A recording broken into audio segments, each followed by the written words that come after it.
high risk, high reward, right? Yes. We know the company inside and out. Maybe we could buy the company instead. Stop, stop, stop. It's not so smart as it sounds, right? So you don't have to sit behind bars. Stop and think, is this really okay? You're not allowed to go and negotiate with anybody else. Say, well, sorry, Elon, it's because of you. So it's on you. Sorry, you still have to buy it at the same price.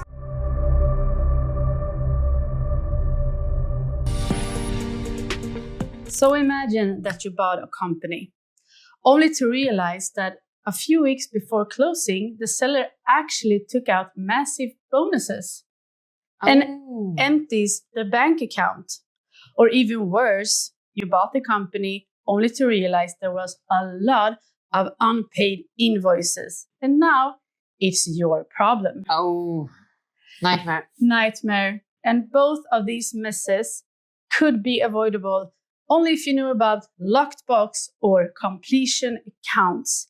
And that's what we're going to talk about today. Indeed. We have our professional seasoned business lawyer here, Kat. Hello. Welcome. And this is a part of our M&A Must-Know Masterclass. Indeed, and it's not Legal advice, it's knowledge sharing. So buckle up, because now we're going to talk about locked box versus completion accounts. Yeah. And like you said, this is not just the technical aspect in the share purchase agreement. We're talking about real money. Yeah. We're talking about buying a business that actually runs and operates as you expected. And then it turns out to be a shock. Exactly. So this is not just nice to have. It's really a must have. Yeah. So let's start. So we do our M&A timeline. Yes. Split into two as always. So here we have the term sheet. Yes. Buyer and seller kind of find a match. A non-binding agreement. They decide on the general conditions of the deal, right? Yeah. The buyer gets a chance to do his due diligence, the researching, investigating, legal, financial, commercial. Do I want to buy this company? Is it as good as it sounds? Are there any particular risks, etc., right? Yeah. Yeah. After that, fierce negotiations, or actually ongoing with the deal. And then we have signing. Signed SPA. Woohoo! You close the deal, right? Yeah. Yeah. It's almost celebration time. Yes. But most typically, you don't have signing and closing the same day because there are things you need to do. Like when you let's say you sell your house. You won't sign the agreement with the buyer, move out, have the cleaners, find a new house, they move in the same day, everything's up and running. They have all of their TV and electricity up and running the same day, right? You need to prepare from both ends. Definitely. Yeah. So we have closing. You read it later. So we sign agreement, and then we have some time to prepare and make things happen. And then we have closing. And on closing, I, the buyer, I get the keys from you, and you get the money. I get the shares, right? Yeah. I get the control over the company. And that's the final step. Yeah. So now then, we have to have a price. Yes. And how do we negotiate a price? Yeah. So let's say that already at term sheet stage, we said we'll use the EBITDA, because you can do any type of valuation model, right? Yes. We said EBITDA and the multiple of 2, and we ended up with 10. Yes. So that was the preliminary price. Okay. But, and we know that we're talking about the enterprise value, and you're going to get equity value. Because we buy on a cash-free, debt-free basis. Almost Important always. to remember. Yeah. I don't care how you finance the company, right? Like, again, if you're selling your house, the buyer doesn't care if it's your money or you have a bank loan, right? No. Definitely. I don't want to take over your bank loan. You do what you want. Yeah. You do you, I do me. Yeah. So, cash-free, debt-free basis. Okay. But when does that happen? Yes. It should happen here, right? So, we need to know exact accounts, exact price at closing. But we sign here, right? And we negotiate the price already here. So, and it's impossible, basically impossible, on the day of closing to know exactly how all of the accounts are looking. Like accounts receivable, have you been sending invoices? Have you paid them? Do you have inventory? Do you have cash in the bank? Do you have debt, etc.? You can't just check everything here and it's done. No, because the company is up and running between these two. Yeah, things are happening. So we need a pricing mechanism. Now it's very exciting. Yeah, very exciting because again, it's money. Yeah. Real money in your pocket. Nothing else, not fancy potential accounting maneuvers. It's what you get cash in hand, equity value. You get 10 million, you get 12 million, you get 7 million, right? Yeah, it's a big difference. Yeah. So we have two options. We have the locked box. So locked box. The locked box, we decide before we even sign the SPA. So we take accounts. Let's say it's the 31st of March. And they can be audited or they can be management account. That's up to the buyer what they are comfortable with. So we lock the box. We say this is the price. It's a fixed price. It's a fixed price. So anything and everything that will happen all the way up to closing is at my risk as the buyer. Because I decided the price here, but I get the company here. Whoa. Yeah. So it's typically seen as seller friendly. Yeah. Because it's more deal certainty, more clarity what you're getting. So there are only two caveats. And that is, what if you here decide to buy a porch for 1.5 M USD? I mean, this is a crazy special porch. Yeah, I plan to do that. Yeah. Well, then we're going to call that leakage. Oh. So we have a fixed price, save for leakage. And leakage is exactly what it sounds like. It's when you take money out of the company that is not in the ordinary course of the business. Oh. So I do have some protection. Yes. All of this within the course of the business, that volatility is at my risk. Okay. But leakage, no. Then if that happens, then I will take the purchase price, let's say it was 10, and I will take minus any leakage, minus 1.5, and then you get 8.5. Okay, good to know. And we have two more. Then we also have permitted leakage. Because it might be so that you say, yeah, sure, but end last year, we decided on a dividend. So I'm going to, here, I'm going to take out 0.5 million.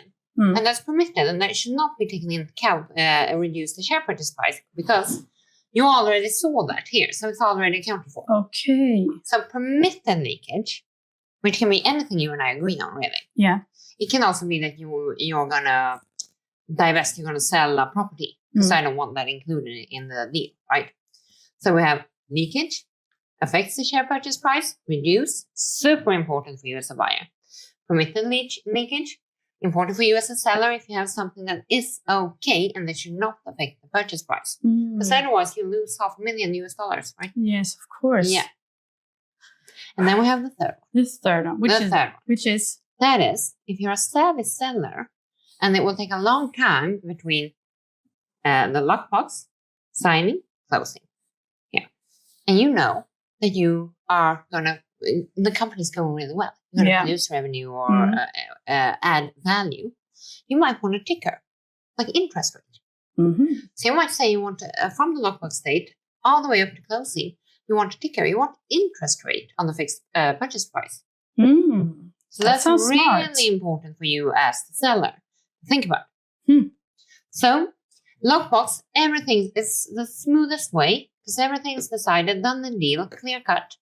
Only reduce it for any leakage because that's not okay. Things you're taking out of the business, that's not part of the ordinary course.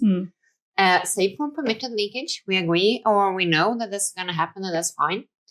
And you might want a ticker. You might want some interest. Yes. Prior to closing. And that can be millions. Ooh. We're going to move on to completion accounts as well. But you mentioned here in the beginning the valuation, the EBIT and the EBITDA. Yeah. We have an episode about that. Please watch. It's really good when you're talking about the valuation of the companies. Yeah, because we also give you useful tips how you can negotiate a higher value, a higher EBIT, a higher multiple, because the normalization process. Again, we're talking hundreds, thousands, millions. If you use the right, you know where to go and how to argue. In particular, if you're a first-time seller, you need to know this. Yes. So you're not pushed over by a buyer saying, "Oh, it's market practice. It's always done this way. I hear it all the time." That's why you're watching this channel. Yeah. So know how to negotiate. Okay. So this was the lockbox. Yep. Now we're gonna go with the completion.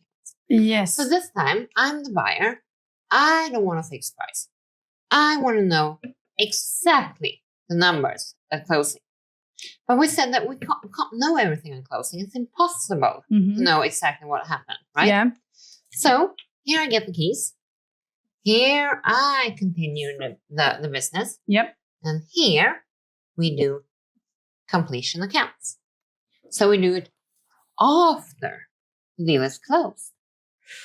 I mean, for me, that sounds a bit risky. For you as the seller, it's often seen as more risky. Yeah. So what happens in this period here, once I have taken over, will not have an impact. What I'm doing as the buyer is that I will use this time to do the completion accounts that will focus on exactly what the numbers were at closing. So it's more complex, more work. I'm the one in control, the buyer, which you as a seller typically don't like. You're not sure. I mean, should I drink champagne or can I afford it? Because I don't know what you will come back with here. So it's a bit nervous, right? Yeah, I will be. Yeah. But the thing is, and it's more comprehensive because then you will look at the net debt, as we call it, the working capital, because you'll have a target working capital, and then you'll try to review. Did you hit that target? Yes or no? Do we want to detract from the share purchase price, or do we have more cash in the bank? Did we have excess working capital? Then you should have more. Okay. Yeah. Good to know. That's it. So lockbox, prior. Yeah. Easier, safer for you, more clear cut. Completion accounts, is more safety for the buyer, more work, and more time consuming. Of course. The deal is done. Well, I mean, this is brilliant. Thank you so much. Thank you. So now you know about lockbox and completion accounts. Really good to know when you're selling or buying a business. And business law is not only for lawyers, it's for business people as well. Indeed. If you want to work in finance, if you want to work in investments, startups, entrepreneur, so much. We love to share. Yes. Zero cost. And we just love it. Great. And that's why you have to like and subscribe to this channel and share our content to people who might have been useful to.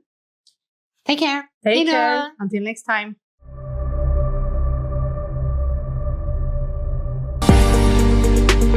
So imagine that you bought a company, the deal is done, and the day after, the staff quits. What do you do in that situation? I mean, the people of the company could be maybe the most important part. For sure.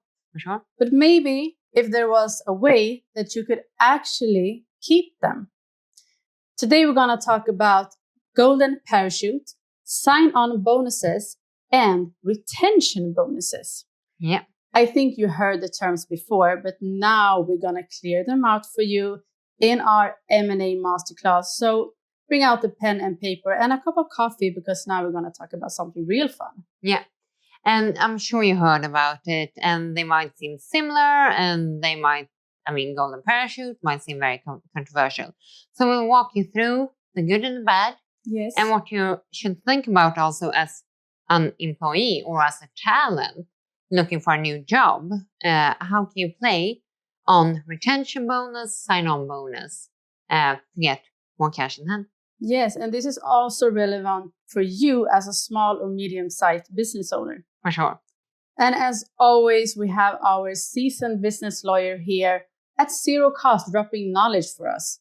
Hello. Let's kick it on. To start with golden parachute. Golden parachute, the most controversial of the three. Yep. Yeah. So it's a predetermined, pre-agreed compensation package only for the top executives of the company. Yep. And it will be connected to a change of control, an M&A transaction. and, of course, if they're let go. So 2 components, a change of control and if they're let go. There can be a golden parachute that only focuses on if they're let go, but we're in the M&A Masterclass, so we're going to talk about the change of control. Yes. Yeah. Super controversial because they're seen as excessive. They're known to be used as so-called poison pills to fend off a buyer, and that might not actually be in the best interest of the shareholders. It might just be the executives want to stay on, right? So it can also be seen like, so executive, you're getting a super high salary. You already have equity in the company. You get the benefits. And now you're being terminated because obviously they deem that you will not be doing a good enough job going forward. Why should you get money for that? Right? That's the question. Yeah. So it's controversial. But on the other hand, it will function to facilitate an M&A deal. So in a way, you can almost see it as a success fee for management.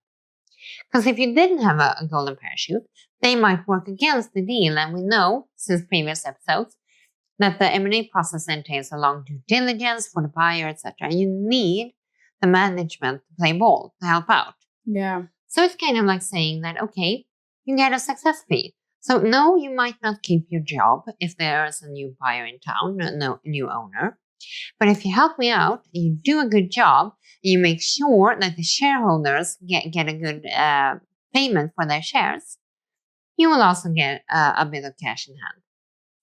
Wow. Yeah. Brilliant. So typically it has a cash component. You will say it's a bonus of 1 or 2 years salary, for example. It will have an equity component. Let's say you have a vesting schedule for shares. It might be accelerated. So you get to own ownership of shares. And it can be other bonuses. You might have a beautiful healthcare plan or something that you get to keep for 2 years. So that's it. Golden parachute. Golden parachute. Let's move on to sign-on bonuses then. What is that? So imagine you're the buyer. Yep. And you identify some people are already on their way out. And also there's a group, this is a carve-out. So the group has facilitated the company you're buying with some services like marketing.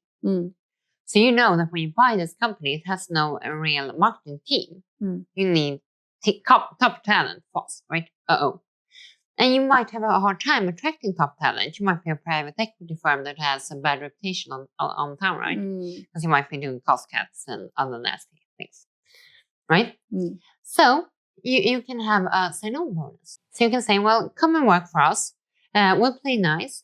And we'll give you 6 months worth of salary topping. And also increase your current salary with 25%. Wow. What a motivation. Yeah. And for you contemplating that new job, asking for a sign-on bonus might even be easier than asking for a salary increase. In particular, if you can motivate it by saying that, well, I have an incentive program, so I'm leaving money on the table if I go with you. The money on the table will be equal to a bonus of 5 months worth of salary if I stay on till December. But if you pay me that, I will go and work for you, right? Or it can be, okay, I will work for you, but I will have to move, and that will cost me X, Y, and Z. So if you cover my moving costs, I want to sign on bonus for that, then I will come work for you. Really? So it can be a good way for you as a buyer to actually reduce the overall cost, because it might cost you more not to have the team you need on board from day one, right? So you might win in the end.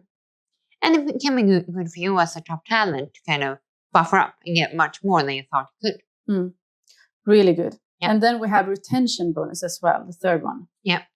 So you're coming in as a buyer and you see a flight risk.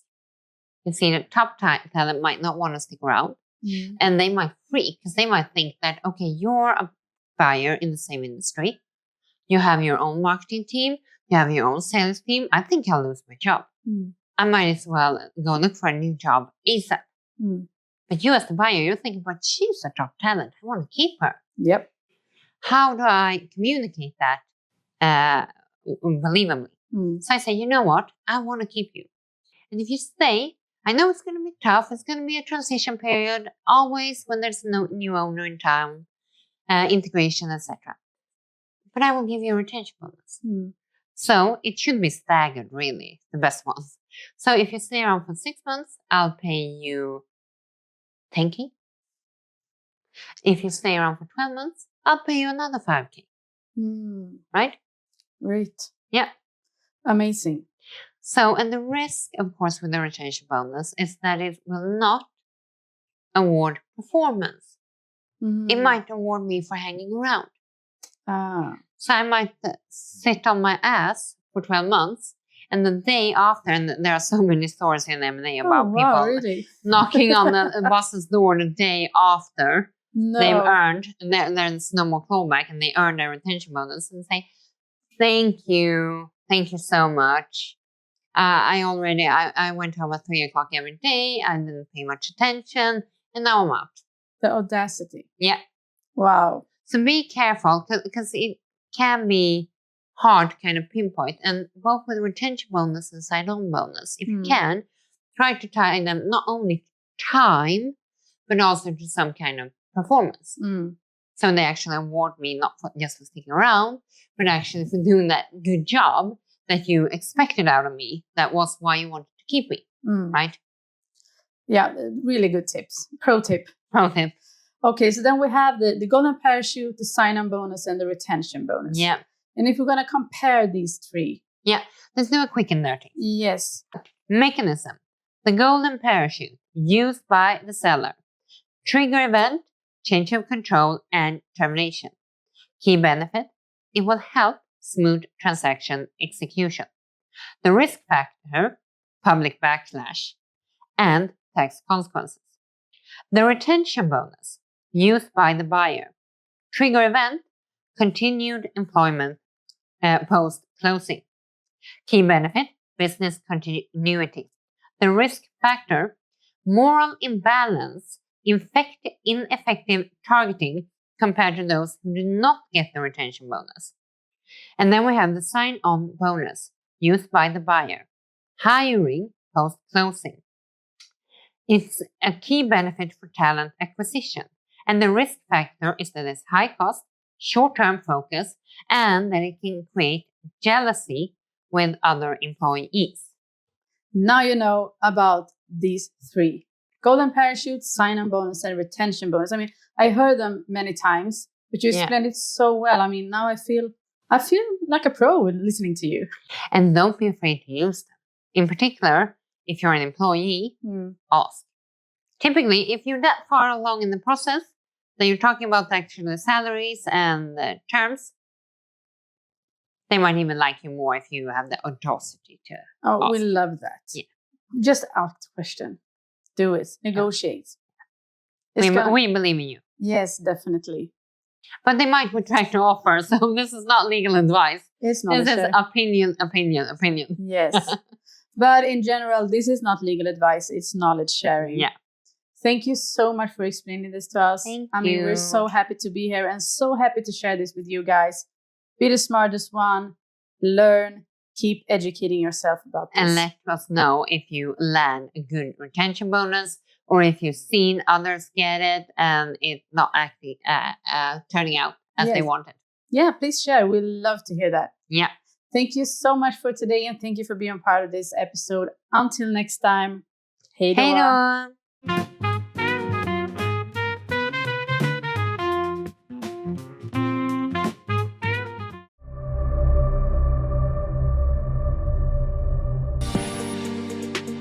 So 25 billion US dollar was it for Dell to escape the Wall Street.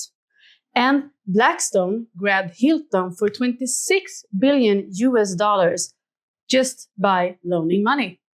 So not their own money. Not their own money. And that's what we're going to talk about today. Something is called leverage buyout. And now I mentioned like the biggest buyouts in history. But it can also be a small. I'm sure you heard on YouTube, can you buy a business without any money, right? Yes, probably. Talk about the LBO structure. So what is an LBO? How do you use it? And when can you use it?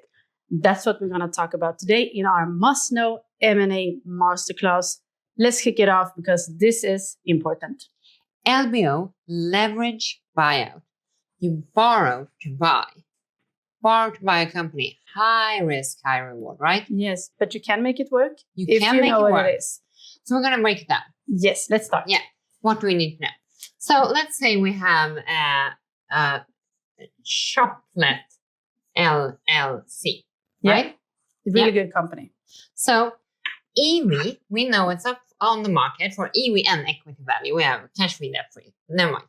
So it can be bought for $50 million US. Yeah. Yeah, we know. And we have, let's say Ida, you have 10 in your, you can scramble up 10 US dollars, right? I can. Yeah. Okay. Now we know that you failed in your prognosis, then you can double that value in 2 years. So you can sell it for 100. You can double, 2x. So if you cannot invest and buy 10, that's 20% of the value, right? Yes. Yep. That means that if you invest 10, you get a 2x return. You have 10x 2 equal 20. So, and then you invested 10. So your profit will be 10 million, right? Yep. Yep. Okay. So without any leverage, your own money, you could, by investing 10 and working, cutting costs, doing synergies, etc., you help the company out really good. You make a profit of 10 because you get a 2x return, right? Yep. Yep. Okay. Now, what if we have exactly the same? Nothing has changed, all right? But, Ida, you had 10. Yep. The company is up for sale for 50, right? You don't want anybody else in. You want the okay. Yep. What if you borrow 40, right? Suddenly, you have 50. And that's you buy the whole company for 50. 10 your money, 40 borrowed, total 50 investment. Yeah. You buy it out. Yep. Leverage buyout. Yeah. And we talked about 2x, right? So you can sell within 2 years. I mean, you're really good at what you're doing. You can sell it for 100, same as the last example, exactly the same. You sell it after 2 years for 100. On that last example, you made 10 million, right? Yeah. Because 2x return, the previous investment of 10. Well, this time, you sell it for 100, same. Okay, how much profit did you make? 100 minus your investment. You need to pay back the loan. And let's say you have an interest of 2. Now, you have 90. We have 50. We have 48. So that's the profit? Yes. Whoa. Here you see? 48.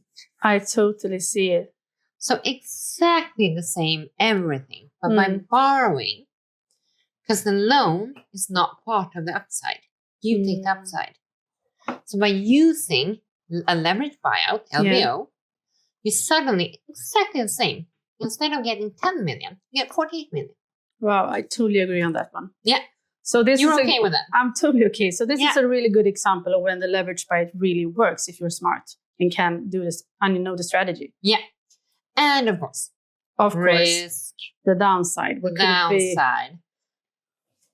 That's also, what happens if we don't get that 100 million for it? We have to go through that. Yeah. Let's say we sell for 20. Yeah. You invested 10. Yes. You need to pay back 40. You need to pay back the interest. So now we sold it for 10. No, sorry, we sold it for 20. Yes. You invested 10. Yes. You have to pay back 40. And you have to pay back the interest of 2. Suddenly, we have a negative of 28. You owe. So you didn't only lose your own investment. Suddenly you're in debt. 28 MUSD. And this will be a catastrophe for your economy. So that's the risk with leverage buyout, that you can stand to lose more than your investment. Yes. Yeah. So if you're going to do a leverage buyout, number one, ring fencing. And that means that you want to do this in some kind of vehicle, a company. Yeah. You do not want to do it as a private person either, so they can come after your house and your car. You want it ring fenced in some kind of corporation that will take the hit, not you. Yeah, that's really smart. Yeah. And the second thing is that in order to get the loan, you need to find a company that has assets or cash flow that can work as security. That the bank feels like, oh, I'm good with this. Yep. And you need to make sure that the terms and conditions of the bank loan are okay. And sometimes it's private equity that lends you the money. And they might want covenants and control, etc., what you can and cannot do with the company. So sometimes the lender is so aggressive that they actually kind of become an owner behind you as an owner because they want to control it so much. So you need to be mindful of that. And typically you want the company and its cash flow to be able to pay off the loan in itself. Yes, of course. That's the perfect world. So perhaps you don't even have to pay off that because that's already taken care of with cash flow from the company. Great. This sounds like the poker table of M&A. Exactly. Poker table of M&A. Yeah. Be mindful. Be mindful. So really good businesses are based on good decisions. That's why you need to like and subscribe to our channel, because we give you knowledge that give you the opportunity to make really mindful decisions. And you have to be willing to take risk. Yes. If you want into the business world, if you want to be an entrepreneur, startup, work in private equity, finance, or even business law, yes, you have to be comfortable with a certain level of risk, but knowing where you draw the line and what you can do to protect yourself is really helpful. Yes. The butterfly in the stomach will still exist. Oh, yes. But that's why we love it. Yeah, we love it so much. Oh, yes. Thank you so much for this. Thank you for today. And until next time, rock on with your businesses. We are here for you.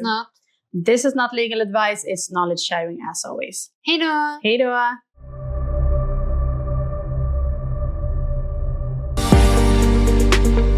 Here's the deal.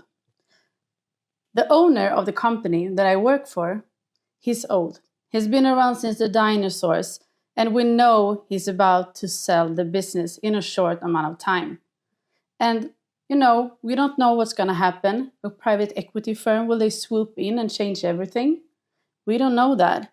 But I mean, we're a tight team of 5 people. We know everything. We know the systems. We know the company inside and out. And we were thinking, maybe we could buy the company instead.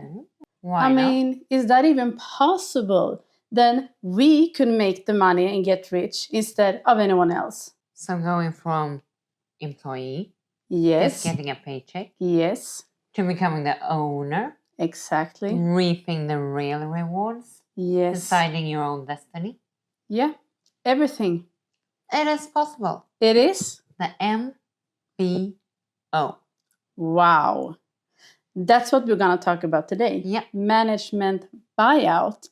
So this is an alternative in M&A business that you can use, maybe if you don't have deep pockets with millions. Even if you cannot afford to buy the company with your own cash in hand, for sure. And we're going to make it simple. We're going to walk you through how an MBA is done. Yeah. What you should consider.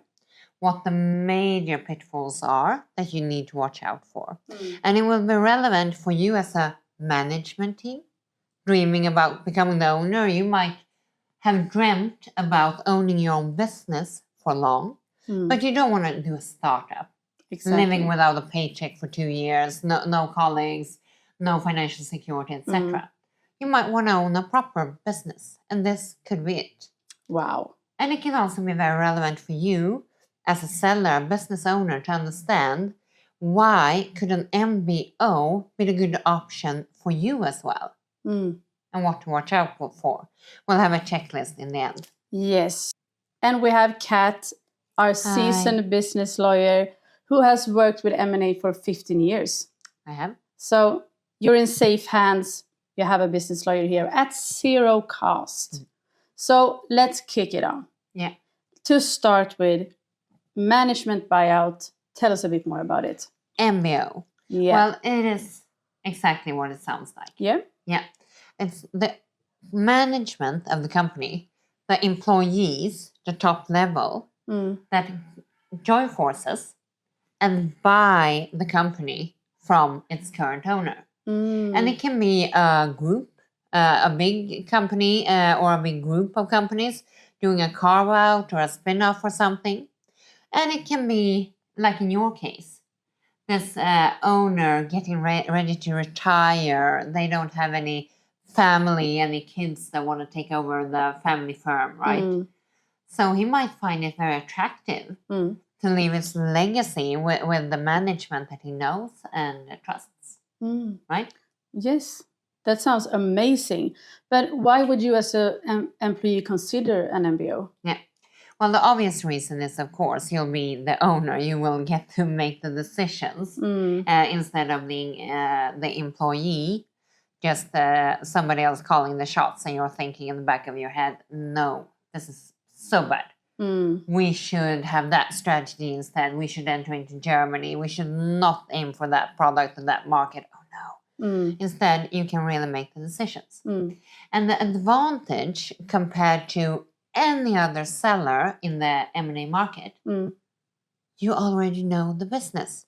That's amazing. Yeah, I mean, me as a lawyer, when I help the buyer, compared to any other buyer out there in the M&A market, you already know the business. Yes, wow. Because the biggest risk for you as a buyer will be knowing what you're in for. Are you paying 10 million for something and it's a rat hole? I mean, it's horrible. It's filled with faults. It's not as good as you thought. It's liabilities. It's not going as you thought. The staff is in conflict with each other. What have you? But you, the management, you work for the company. You know its ins and outs. So you can make a much more solid assessment. Is this a business that you want to become owner of? And you can see, can I make something out of this? Do I believe that we can grow it? Do I believe in the team? Do I believe in the products, the markets, etc.? Do I see a way up? Right? Yes. So you reduce the typical buyer risk in M&A transactions by being the management. So that's a great one. Yes. Yeah. So let's talk about the financing. How do you finance an MBO? Big challenge. Yes. So the big up is you already know the business. You know, you can assess what you're getting yourself into. Also in relation to the valuation, you can, I mean, there will be a struggle between the buyer and the seller always. But I mean, you can feel comfortable. Is it worth 10 million? Is it worth 25? Am I willing to take that risk or no way? I've been around. I know that the big customers are on their way out. I feel it in my bone, right? Yeah. But the negative, if you're employed, if you're part of the management, most likely you won't have the finance to pay for the business because then you wouldn't be employed really, right? Yes. You wouldn't probably run your own business or be lying in the sun in the Bahamas, perhaps. Probably. Whatever people do who's not workaholics like you and I. Exactly. Yeah. But we have some different alternatives that we're going to take through. Yeah, about the financing. Yes. Yes. So let's start with the first one, which is equity from the management team. Yeah. The skin is in the game is key. So expect that you need to fork up some cash. And perhaps you can finance it completely. Perhaps you can take out a loan on your house. And you can get 2 million and you're a team of 5 and that's it. Or you can even buy it on your own. Right? Yeah. Because if you buy it with your own cash, of course, you get to keep the control. And all of the return on investments will go in your pocket. So there is an advantage, of course, if you can finance it with your own money. But expect to at least in part finance it with your own cash in hand. Okay, really good to know. Then the second one is seller financing. What do you mean by that? A vendor note. I mean, this is brilliant. Like in your case, when the owner, he's been around since the dinosaurs, right? Yep. And he loves you. Yeah. You trust each other. I mean, you've been employed for 15 years, right? Yeah, we know each other. Yeah. And he trusts you to take care of his legacy. I mean, this is his baby. It's what he's done all his life. So you can say to him, well, we could buy it, and we promise you we will not chop it up. We will not sell it. No private equity, no nasty cost cutting or merging it into this big commercial something, and the brand goes into thin air, right? Right? But we can only buy it if you facilitate. So, okay, we agree. It's worth 10 million. But what if we pay you 2 million now, and then we pay you 2 million in 6 months, 2 million in 12 months, and so forth. Smart. So he gives you a loan, really, right? Yeah. So you can pay it off. And then you will be quick on the numbers and calculate what is the cash flow of the business, and what value growth do you have. So hopefully the business can finance itself, really. So you can pay off the loan. Wow. Smart. Right? So it can be a win-win. And for you as the seller, it can also be a quick way to sell. You might not be able to sell at that valuation that quick without the nasty due diligence for 6 months where you have a stomachache because everything is wrong and you just get the new Q&A from the legal team again and again and again. So it can be a win-win. An easy out for the buyer and the seller as well. And hand over to someone you trust. Exactly.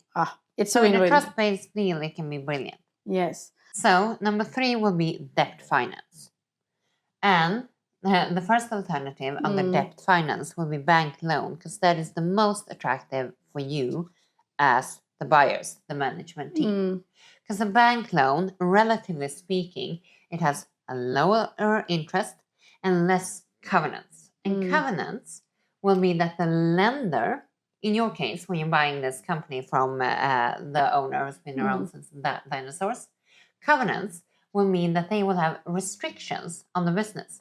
So as long as they're lending you money to buy it, you might need to reach certain results in relation to cash flow or EBIT, EBITDA. Otherwise, you will default on loan. And it can be also covenants that says that you cannot change the business plan, you cannot sell off assets without the lender's approval, etc. Okay. So a bank loan will not have as many covenants. So you will be more in control and a better interest. So of debt finance, number 1, can you get a bank loan? Go for it. Number 2, the second alternative is? It is lenders with a higher risk appetite. Exactly. Sounds a bit scary. So now we're talking venture funds, venture finance, and other actors who, compared to the bank loan, will go for higher risk deals. So bank will look, do you have assets in place that they can use as collateral? Do you have a cash flow in place that you can use as collateral, or your home? Anything, just collateral. The venture lender, they will say, okay, I'll take a higher risk, but it will cost you more. I want a higher interest. I want more covenants, so I'll take more control. You will be more restricted. And I want you to pledge the shares. So if you fail, I will take over your shares. I'm entitled to. Ooh. And to make it even better, I want a kicker. So I will also want an equity component. A lot of demands. Yeah.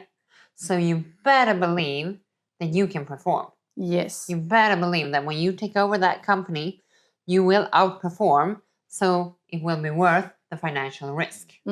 Yeah. Okay, that's good to know. Thank you. Risky business. Yeah. And the fourth one is private equity backing. Yeah. Tell us about it. It's a nice one, I'm going to say. So private equity loves a management team that has skin in the game, right? But, so they will help finance, both facilitate your part by providing you some kind of loan, but they will want equity as well. Yes. They will want ownership in the company, right? Yeah. So the nice part is that you get a strong actor, and they're looking for exit, so know that. So if you want to keep the business for 40 years plus, and have your kids inherit it, you cannot go with a private equity player, right? Okay, nice. But if you want an exit and just a beautiful return of investments within 5 to 10 years, then it's a good one. It's a good one. Yeah, but you will give up much more control, even more than the covenants, right? Because they want equity. So they will have more control, and given that they have equity, your part of the wealth building compared to if you owned all of the shares would be less. So if we look at these alternatives, number one was your own cash in hand, right? Yes. Your own money. Number 2 was a vendor note. Seller financing, yeah. Seller financing. Number 3 was debt financing, either bank loan or higher risk appetite lenders. And number 4 is private equity. Out of those, we go from a scale where you get the most return of investment and you keep the most control, down to private equity, where you keep the least control, and where you give up more of the return of investment in the end. So it's a gliding scale, but it has pros and cons. Yes. Yeah, now you know. Now you know.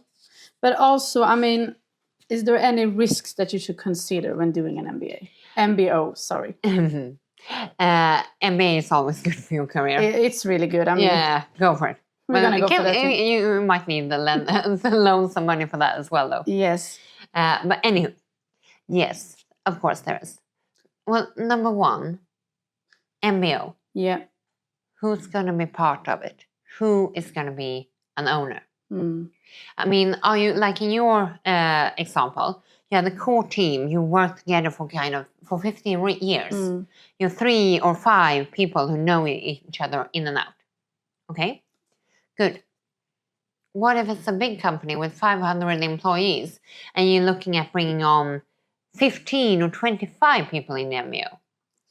I would not recommend it, because the more people that will be in the ownership group, the more problematic decision-making, strategies, what happens if somebody wants out, somebody wants you to pay dividend year 1, somebody else wants you to reinvest and grow and sell within 5 years, right?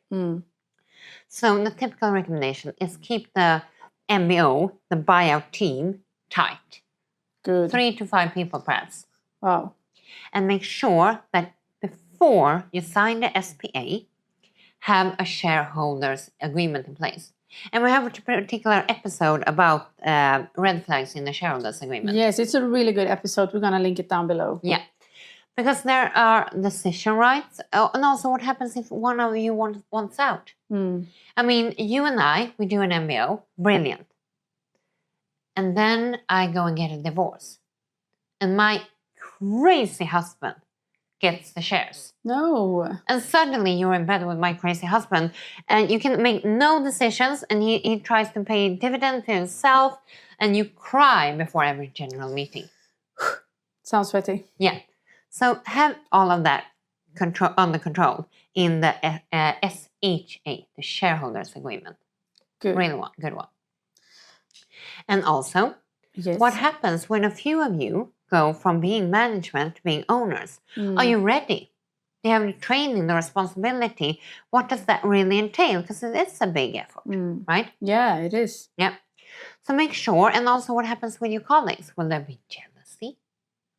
I mean, you and I were colleagues and we were chit-chatting and gossiping. And now you're the owner, you're my boss. And is there a flight risk when people leave? Should you set up a retention bonus plan or something like that? So there are a few things you need to think of. Really good.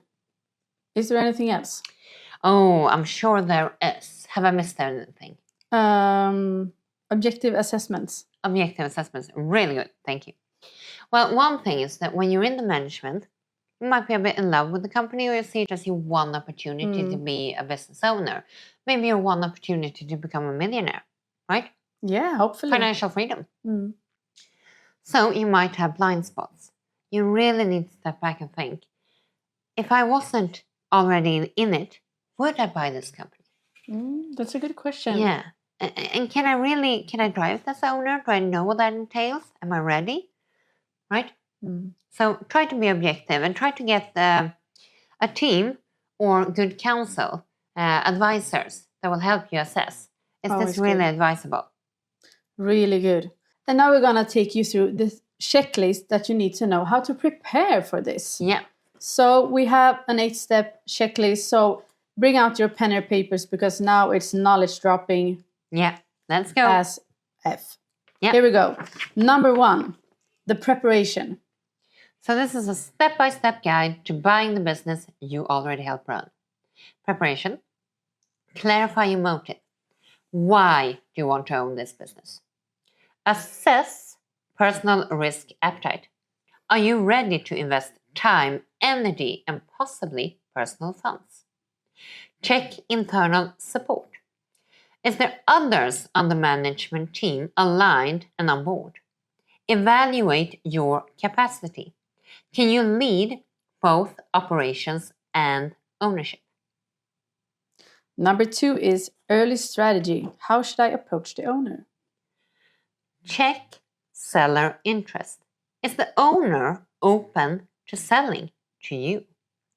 Define what you're buying.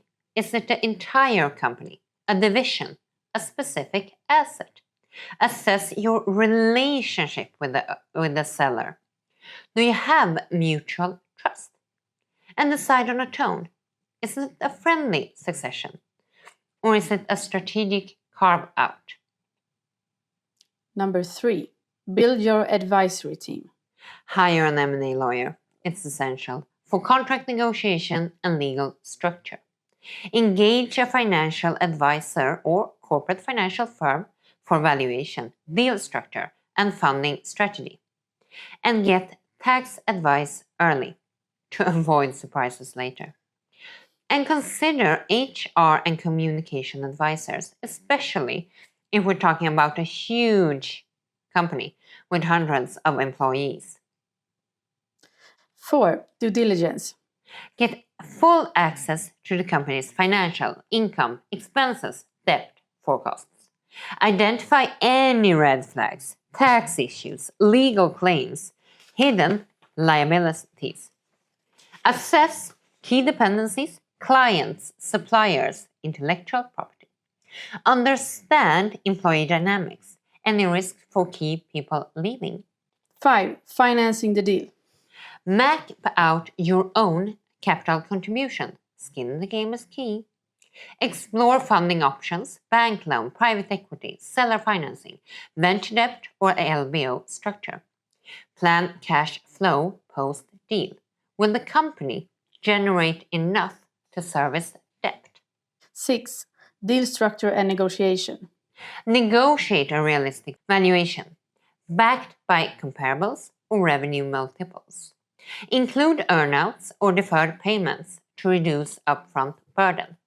Secure warranties and indemnities to protect against future claims. And decide on equity structure.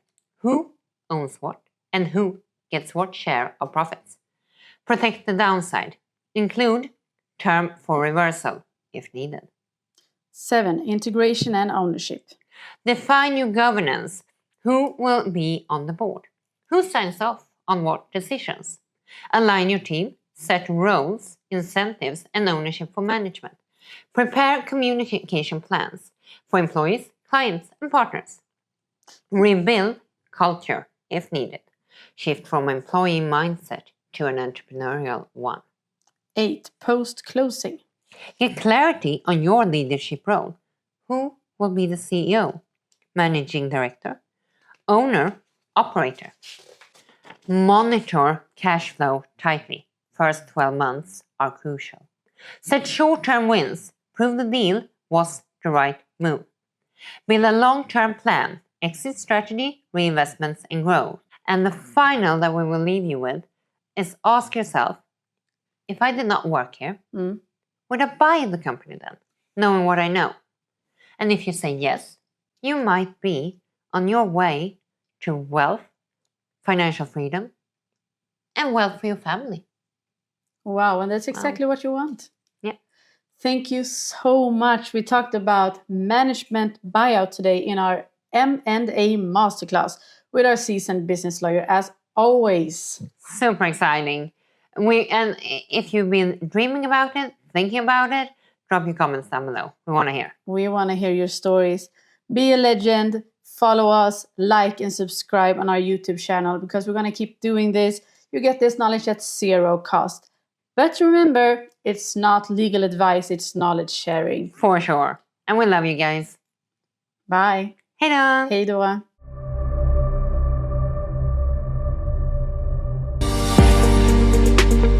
So, picture 2012. Netflix. Stocks are going down.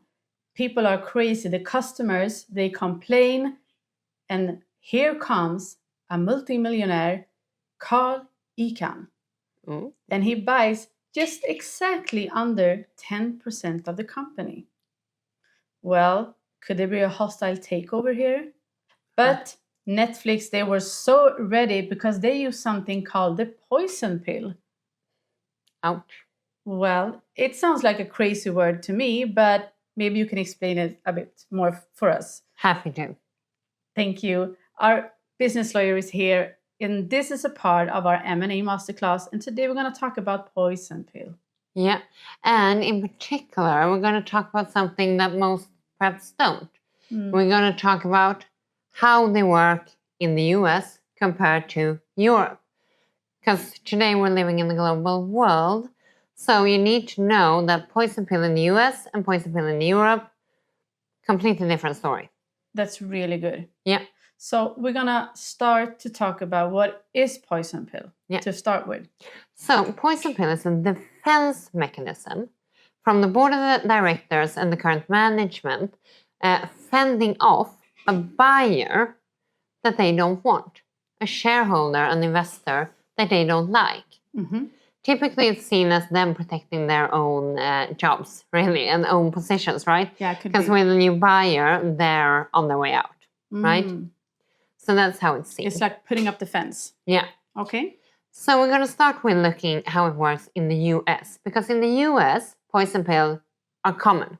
Oh, more than in the EU. In Europe, they don't really exist in the same sense at all. So interesting. Yeah. So in the US, many legal entities, companies, are registered in Delaware.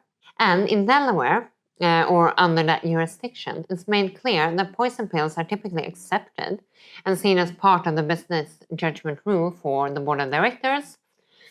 And also in the US, it's seen as you typically have more of a dispersed ownership than in Europe, which means there's more control for the board of directors compared to the shareholders, which means that they can do more. Okay. So, what type of poison pills are there out there in the US? Yeah. Well, we have the famous dilution of ownership, which means that if an unwanted shareholder, let's say Elon Musk, starting to buy shares in Twitter, if he reaches over a certain threshold, let's say 15%, that will trigger a right for all other shareholders to, for example, buy shares if you have shares in Treasury or subscribe for new shares. So they get more and more shares for a price under market value, which means that that unwanted buyer, now we're talking Elon Musk, will be diluted.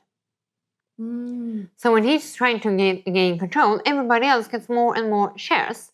And that should serve to deter an unwanted buyer so that he will stay clear of that company. And then a second one will be the golden parachute. The executives are promised such a lavish, such a golden parachute if a new buyer comes in. So it will be deterring. So the buyer's like, whoa, if they're getting that, I'm out. Okay. So, nice. Yeah. And the third one will be selling the crown jewels. And that means... So imagine you're aiming to buy Twitter. Yeah. And they have a trigger. So if you get a hold of more than 25%, let's say, they're going to sell off the platform. All of the IP, all of the technical, everything's gone. As soon as it hit 25%. Yeah. When you want to buy it then? Yeah, maybe. I mean, there's nothing left. It's like liquidating the company. There's no Twitter. You're buying an empty shell. Oh. You're selling the crown jewels. I understand. Yeah. Yeah. So that's a brilliant one. And the third one, when working in any kind of deterring consequence in the bylaws or articles of association, it can be that everybody else gets super majority, so you have nothing to say or something like that. Wow. Wow. Amazing. Yeah. Amazing. And then let's go to Europe. Why is it not what's happening here? Yeah. So here, first and foremost, in most jurisdictions, it's seen as the board of directors. They should act in the best interest of the shareholders. And getting an offer, a bid on the shares is seen as a healthy part of the market. Okay. So trying to fend that off is typically not seen as in the best interest of the shareholders. And under the takeover directive, it's even so that any kind of poison pill mechanism needs to be approved by the shareholders. So the board of directors cannot take that kind of defense mechanisms and make those decisions and act on them on their own. As they can in the US? Yes. Okay, so you're not allowed.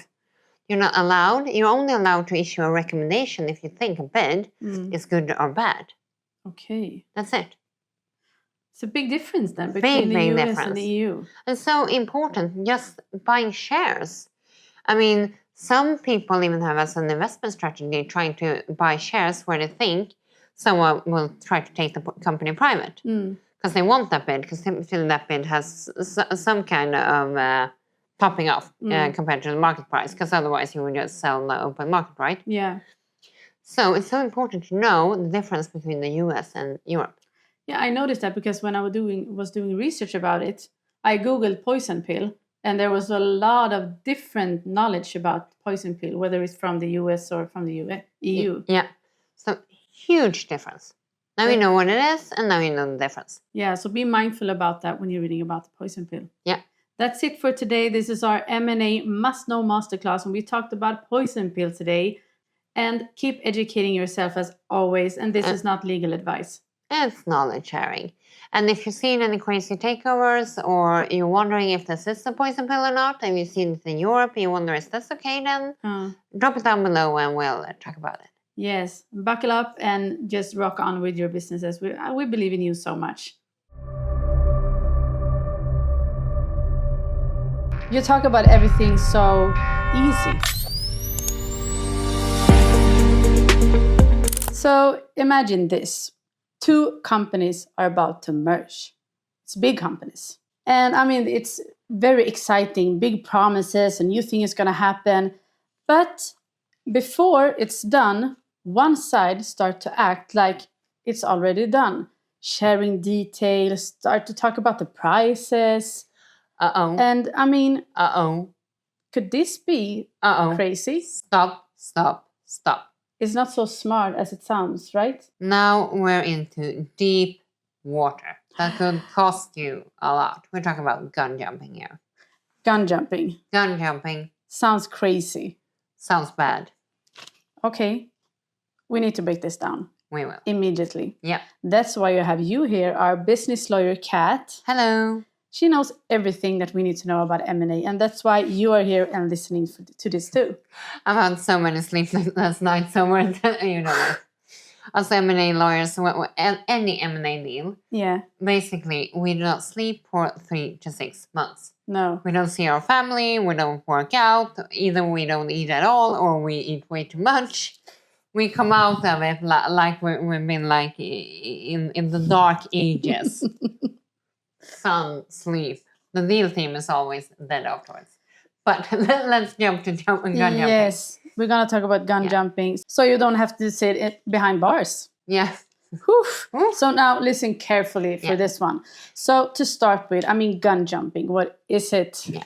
So it's basically when competitors, and also some vertical and horizontal mergers, but let's just keep it simple. When 2 competitors merge, competition authorities need to give their approval first. Oh yeah, we talked about this before. Yeah, you recognize it. Yeah.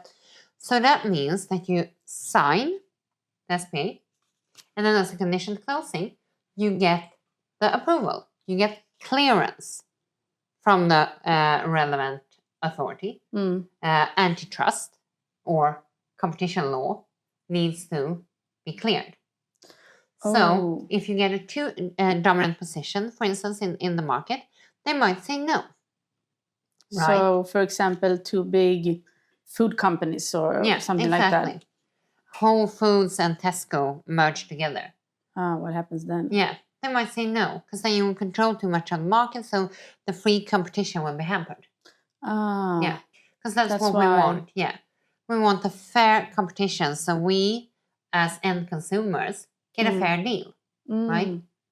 So, if Whole Foods and Tesco are to merge, and they sign the SPA, they need to get that clearance, that approval, before they actually close the deal. But what almost always happens is that after we sign the SPA, the buyer and the seller or the merging companies are so excited. So they start talking and planning and price. And I mean, you have such a good foothold in London, right? Yeah. So I was about to do a marketing campaign, but why would I waste my money? We already have you there. We're going to merge. So I stop. And you stay clear of Berlin, because I'm just about to enter into that market and I have this super great plan. So don't bother. Don't waste your money, right? And then as far as the pricing. How should we think? Yeah, I know the milk production, I mean, it's been a big issue right now with availability. It's been a shortage. So maybe we should not try to press the prices. I mean, I know you're cheaper than me, but do we perhaps think about that? And you start planning, and you start operating. Or the buyer might want veto rights and control rights. So I'm buying you. Yeah. But before closing, if you want to do X, Y, Z, or that, you need to ask me first, because I want in on the decision. But it feels so natural. I mean, start to negotiate, and I mean, spreading the ideas and everything. I mean, it would be unnatural. It's from a good place, right? Yeah. Because everybody knows that after closing, you got work to do. And you know what's coming, so you're super excited, and you want to align, and you don't want to waste your money going off and acting as competitors when you merge. You have to act as competitors. Yeah. You cannot close the deal before you get clearance. That's gun jumping. It will cost you so much money. If you get, and what if you get a no? Yes, and you already started sharing. You shared with your competitor. You let them into your heart. So what I said about the milk prices, I lied to you. Yeah, exactly. Take it back. Yeah, and that thing about Berlin, we're not aiming for that at all. No. Just joking. No. Oh. Yeah. So don't put yourself in that position. No. That's it. Gun jumping. Don't do it. Even if you get a yes, you can get, in some jurisdiction, that might heal the trespass. In some it won't, and it will cost you so much money. Yeah, we don't want that. Like in the EU. And that's why you're listening to this episode. Yeah. So, but we have some things that you should think about in a competitor deal. Yeah. And I mean, this is also if you're working with M&A, even if you're a junior person working on the due diligence. Stop and think, can I share this? Can we collaborate on this already now? Be careful. So anybody in the M&A or business chain, knowing what gun jumping is crucial. And you will be ahead of so many of your competitors, I was about to say, because many people don't know this. They don't realize what gun jumping is and how important it is. Yeah, and how illegal it is. Yeah. So now here comes 2 checklists, and we're going to start with the first one, which is things you need to avoid before closing.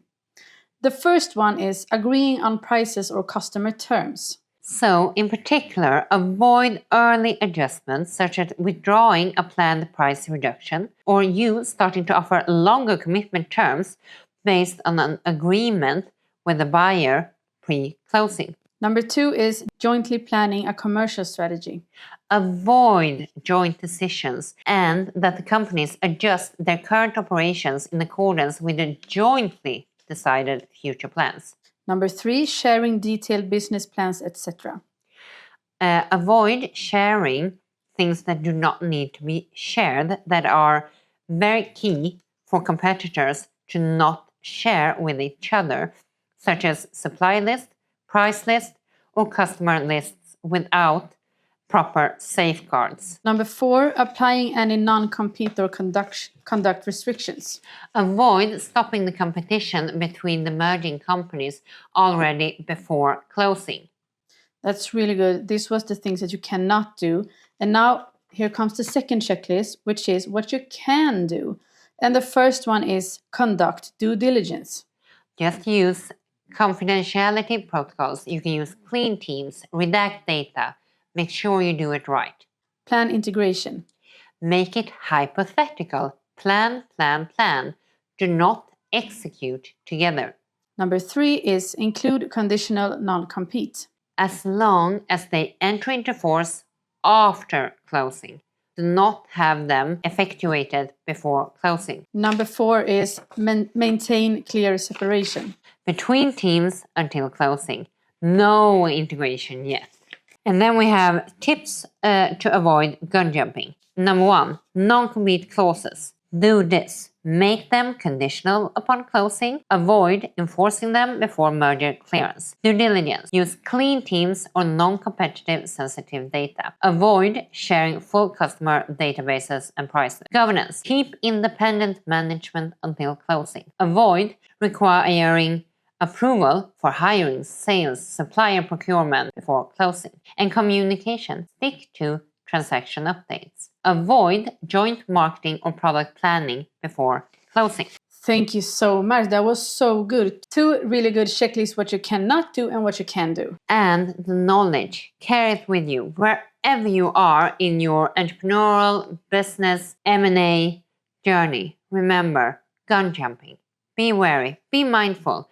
Anytime competitors start to plan and discuss marketing conditions together, stop and think, is this really okay?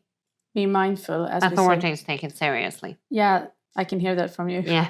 Thank you so much. And this was a part of our M&A Must-Know Masterclass, which you're a pro on. I mean, you talk about everything so easy. I understand when you're talking about it. And let us know. Let us know your stories. Have you seen competitors planning together? I mean, it can be local in your in Manhattan, in New York. Have you seen the plumbers splitting the market up? Yeah. Not okay. Wow. Now you know that. That's all for today. Remember, this is not legal advice, it's knowledge sharing. And by listening to our masterclass in M&A, you're going to be a pro at this point. We love you. We love you. Rock on. Oh, and please follow, like, subscribe, share to your friends. We want to help out. We want to build a community. We want to share the knowledge without charging high lawyer fees. Exactly. Really. At 0 cost, you get this knowledge. Keep educating yourself. Yeah, that's what our only mission, really. Thank you. Bye-bye. Hej då. Hej då.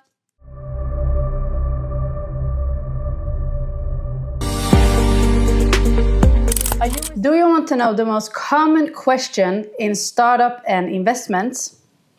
Is the LOI binding? I've been working with M&A investments and startups as a lawyer for 16 years. And this really is the number one question that I get from founders and business owners when they're getting close to an investment or selling their company. Wow. So it's good that we have a business lawyer in the room. So LOI, letter of intent, also known as a term sheet. Okay.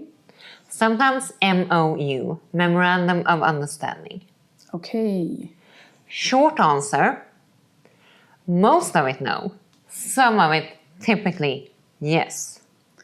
That's what makes it so difficult. Yeah, so it is confusing. Yeah. And what you need to know in order to understand this is that the term LOI, a letter of intent, it's not a legal term. You can't say that's paragraph 27 and it says that it will contain these clauses and it's binding. No. Oh. So it's agreement and you put the name of the agreement. You choose it between the parties. That means that you can agree.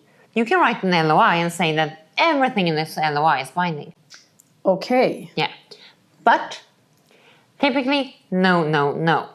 The LOI, it's a letter of intent. We want to know if we see eye to eye on the major deal terms before we spend any more time and resources on the transaction, on the investment. So that's the first thing you do? Yeah. Okay. So generally, no, it's not binding.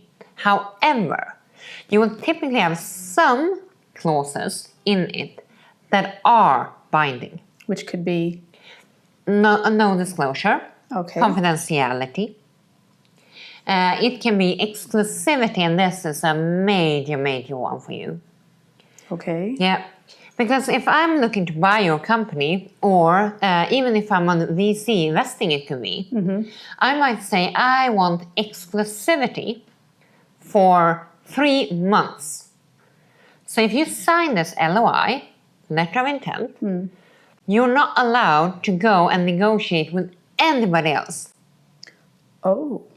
So as soon as you sign it, your position is much weaker. And my position is much more powerful. Because now you cannot go chase anybody else. So you might lose opportunities and you will lose time. Okay. But that's what I want from you in order for me to spend time, energy, money, resources into investigating your company, into negotiating lengthy agreements. Okay. Yeah. So, LOI, TS, term sheet, typically most of it is non-binding. It's more of a, do we see eye to eye? But some parts, and you need to read the fine print so you know. Because those parts can be connected to paying damages. It can be, if you breach the confidentiality, you need to pay me 10K for each day that the breach goes on. Oh, that sounds scary. Without me needing to show any damages even. Oh. That's liquidated damages I'm talking about. Yeah, we have episodes about that. Yeah. So be careful before you sign an LOI and make sure you understand. And if you feel a bit uncertain what's binding, perhaps email the counterparty, email the buyer, the investor, and ask. Just for my clarity, do I understand it correctly that this is a non-binding LOI, and that the only part that you see as binding is the confidentiality? And you can get it confirmed. Oh. You don't even have to pay an expensive lawyer to read through it if you do it that way, right? That's so smart. And we also have another episode about the term sheet in our M&A Masterclass. Yes, more lengthy if you're getting close to a deal.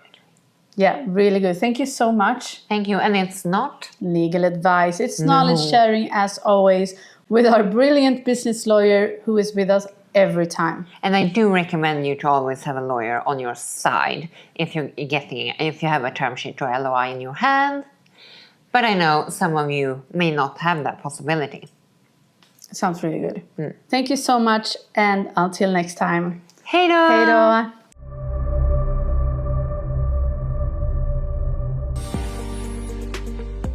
So I sold my company. We signed everything. Congratulations. Celebrated, so happy. Just to notice that, just a few days before closing, I got a notice just to find out that the company, the buyer, did not get the antitrust clearance. Oh. And now I'm standing here. No company is sold, and I'm taking all the money, the legal fees, the accountants, and everything I prepared. We scheduled 2 weeks of due diligence for the company, and it costs us a lot. And I have no money. And you haven't sold the company. I thought you had. Because I planned to do it. Yeah. What could I be doing in that situation? Yeah, we're going to talk about solution, some kind of protection for you as the seller in this case. Which is called? Break fee. Yes, and termination fee also. Termination fee, yeah. This episode is powered by STG Corporate and Commercial Law. If you hear that, it can be named different. So what we're looking at in this M&A Masterclass are the negotiation terms that really, really boil down to money. Yeah, so you don't stand there like I did. Yeah. No boilerplates, no academics, no lawyers just showing off. What kind of terms can you negotiate for yourself that will really impact the situation, that will make it so that you don't stand there thinking you sold the company with nothing Yes. Costs to cover only. Yeah, even though we signed. Yeah. So what we're talking about today, we talk about there can be a break fee or termination fee in the LOI, the non-binding letter of intent, because you have an exclusivity typically. That's not it. Right now, we talk about the M&A timeline. So first we have the non-binding term sheet. We do the due diligence. We sign.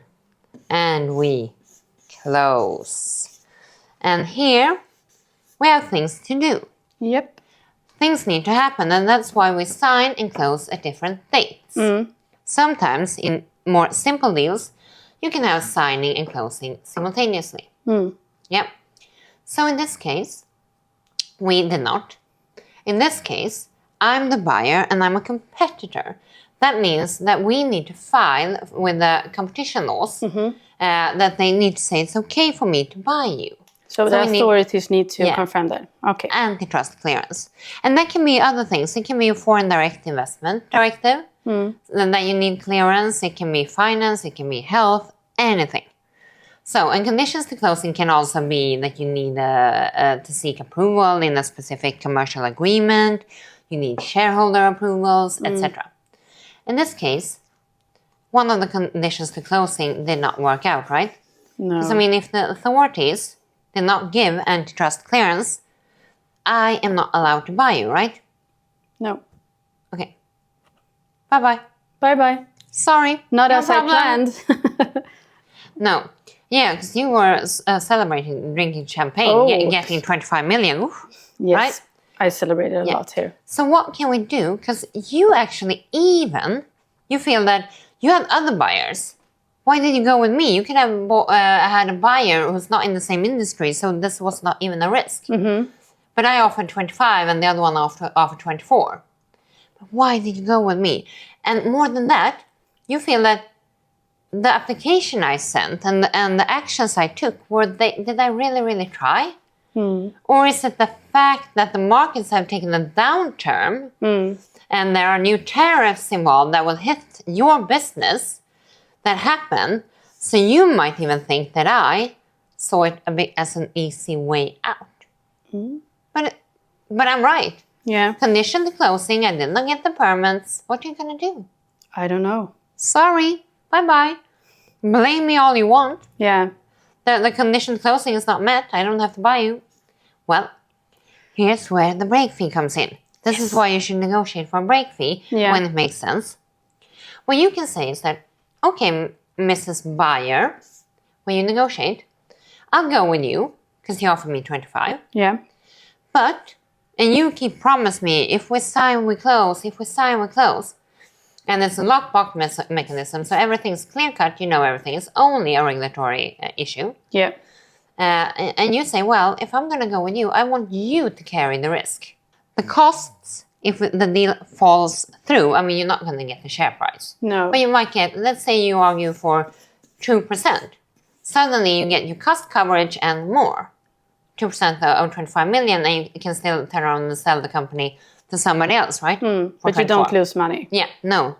No, cost coverage and some like a little just a little bit. Pinch, like a penalty. Yeah, no, it's not allowed to be a penalty. But anywho, yeah. So you say, okay, the permit is your risk, not mine. I want you to carry that. So I want a break fee of 2% if we do not reach closing. And if I'm super sure that I can do what it takes, I'll say okay, because I promise you, if we sign, we close. And I know I'll get the permit. And you can even include a hell or high water clause. Okay, and that is? That is that I have to take any measurements that I can take in order to get that antitrust clearance. Otherwise, the break fee will happen.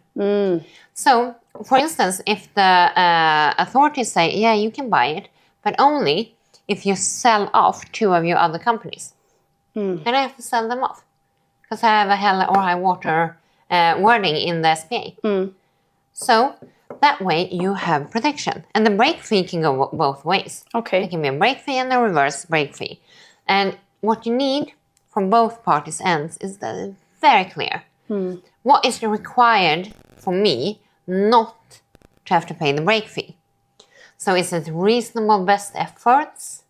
Is it by a certain time? Anything. So it's not misused by any of the parties. Oh, that's good to know. Because you might see that I can actually sell this company for 35 or something to somebody else. I might not want to go through with the deal. I might want to push you and I want the break fee, right? So it's very important, that's very clear when a break fee or a reverse break fee can be triggered. Yeah, it's but brilliant. Use it. You're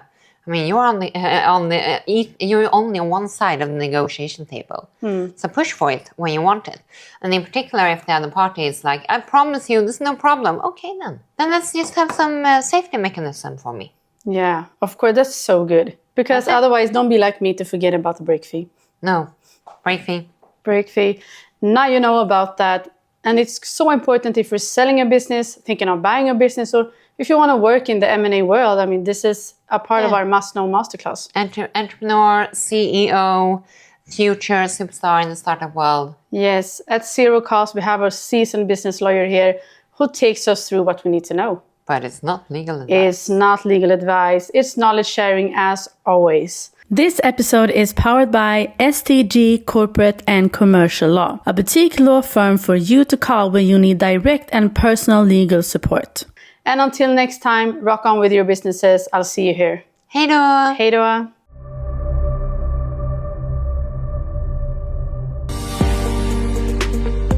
This episode is powered by STG Corporate and Commercial Law. So, I'm the CEO of a big tech company, and one of the departments has developed a really good new product, and that's the product the investors want. So now I'm thinking, how are we going to do this? Are we going to make this our own company, or are we going to keep it as it is in the company we already have? That's why we're going to ask our business lawyer about this. We're going to talk about something called the spin-out and the spin-off. Yep. So let's start. Yep. Because this is really helpful to know if you're an investor or simply just working in a company that's subject to restructuring, right? Yeah. You want to know what's happening, understand. And all of these words in M&A are often thrown around. Yeah. That's why we have this episode. Yeah, so we're going to talk about Carve-Out also. Yes. So let's start with the spin-off. So here we have the company, right? Yep. And here we have shareholder 1, shareholder 2, and shareholder 3. Shareholder 1 owns 50%, shareholder 2, 25%. And you know what? Shareholder 3 holds 25%. Okay. Now, we talked about sometimes a company has two diversified operations. Because this can be a group of companies, right? But this is the overall holding in the group company. Yeah. So they feel that they cannot maximize the value of every type of business they have within this company or group of companies. Yeah. So they have identified what you talked about, this part that it doesn't reach its top value within the company. Nobody really sees it. So it's undervalued in itself. It's here. This part is undervalued. What are we going to do? Yes, what are we going to do now? What if we spin it off into its own entity, so it's not part of the group, and we actually give it to the shareholders. So the spin-off, shareholder 1, shareholder 2, shareholder 3, will actually have the same ownership as the big company. Oh. So it's not owned by the company or the group anymore. It has the same ownership base. So the company does not get any money for it. Okay, so it's like totally on itself? Yeah. So it's kind of like paying dividend, but in kind. Like if you make a profit and you pay dividend to your shareholders, right? So the ownership in a spin-off is exactly the same.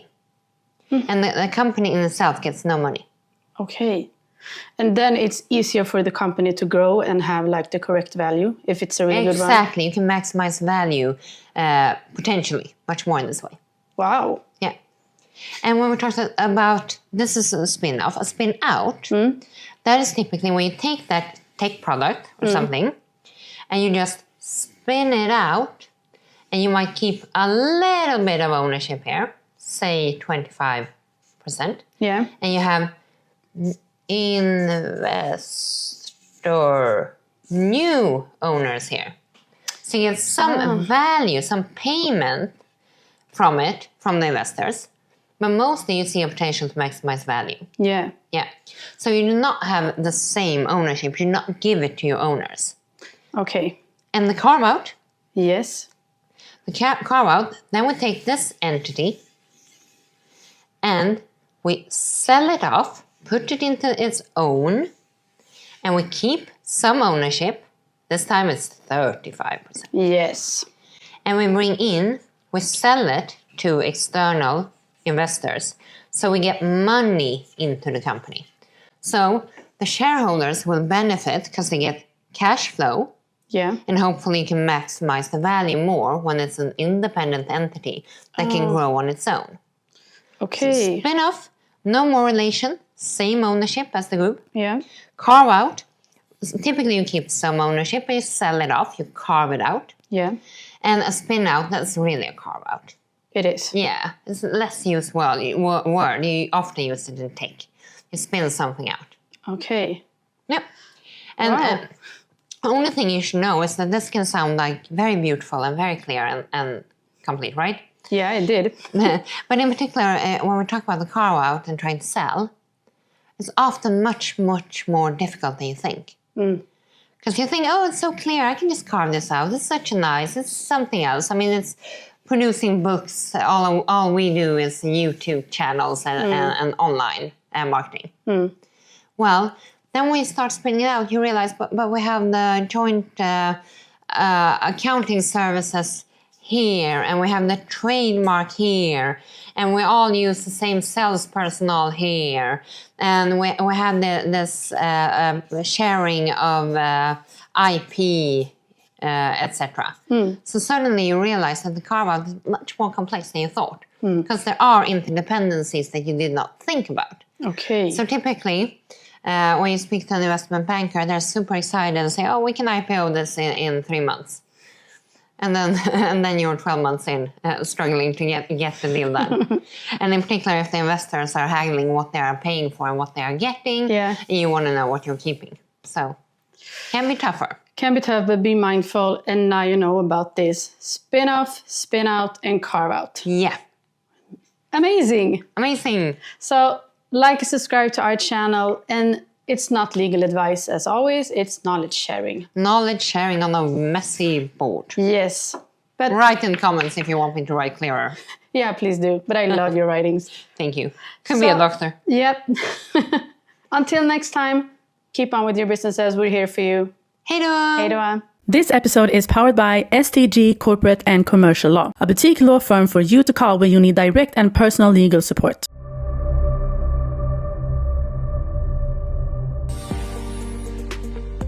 This episode is powered by STG Corporate and Commercial Law.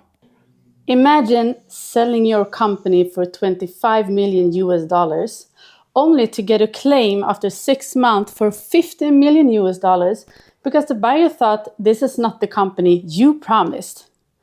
Or maybe you buy a profitable company for $10 million US, only to realize there was no necessary inventory. So now you have to put in $4 more million the first 12 months. Ouch. Just to avoid bankruptcy. Or even worse, selling your company for $200 million, you signed it, but only to walk away with nothing because the buyer claimed that the company had material adverse effect, and now he doesn't have to buy the company anymore. And these things do actually happen. For sure. And that's why we're going to sit down with our business lawyer, the Sharp in season 1, and she's going to take us through the key terms that decides who walks away with what in M&A deals. Yeah. So we're going to do an M&A Masterclass with deal terms that you might think they're just part of that long formal agreement. But just as Ida's examples show, we're talking money. We're talking real money here. Yes. Yeah. And that's why we have you here. Yeah. So the first one, which is very important when you talk about the buyer actually walking away after they have signed the agreement, is what we will talk about today. And that is signing and closing. Yes. What is what and why do we have both? Exactly. Yeah. So let's start this episode. Yeah. So when we start buying the M&A process, mergers and acquisitions, we start with, let's say you are the buyer, I'm the seller. Yep. We find each other. We do we have a deal here? What kind of are the big ballpark figures? And you want exclusivity to me. You don't want me to negotiate with anybody else. No, so we're close. We're close. So we start with a term sheet, right, on the timeline. And after that term sheet, non-binding, except for perhaps confidentiality, exclusivity. It's like the general, what are we aiming for when you want to buy my company? Yes, right? And we have an episode about it. Yeah. And then you will want to investigate the company, right? Yes. Now we're going to take a look. So that is the due diligence phase. You're investigating. After the due diligence, we come to a negotiated agreement. It's not only the price, much more than that we will show you in this masterclass. Deal terms that will really affect you. So, this agreement, this is signing. That is the first time we have a binding agreement. It's time to celebrate. Because during the term sheet phase, the due diligence, the buyer can walk away. Yes. So this is when it's binding. Starts to get really exciting here. Yeah. But in most deals, you will not get the keys from me and I will not get the money when we sign the agreement. Okay. Because there are things to do. Like if you and I decide that you're going to buy my apartment, we might sign that you will buy it for 2 million. Yeah. But I will not move out the same day. Right? Exactly. And there are things to do. You might need to get a bank loan, etc., right? So we sign and then we decide that in a month you will get the keys and it will be cleaned out. I will be gone. It's the same with the company. There are a lot of things to do between signing and closing. So a lot of things can happen. Yes. Whoa.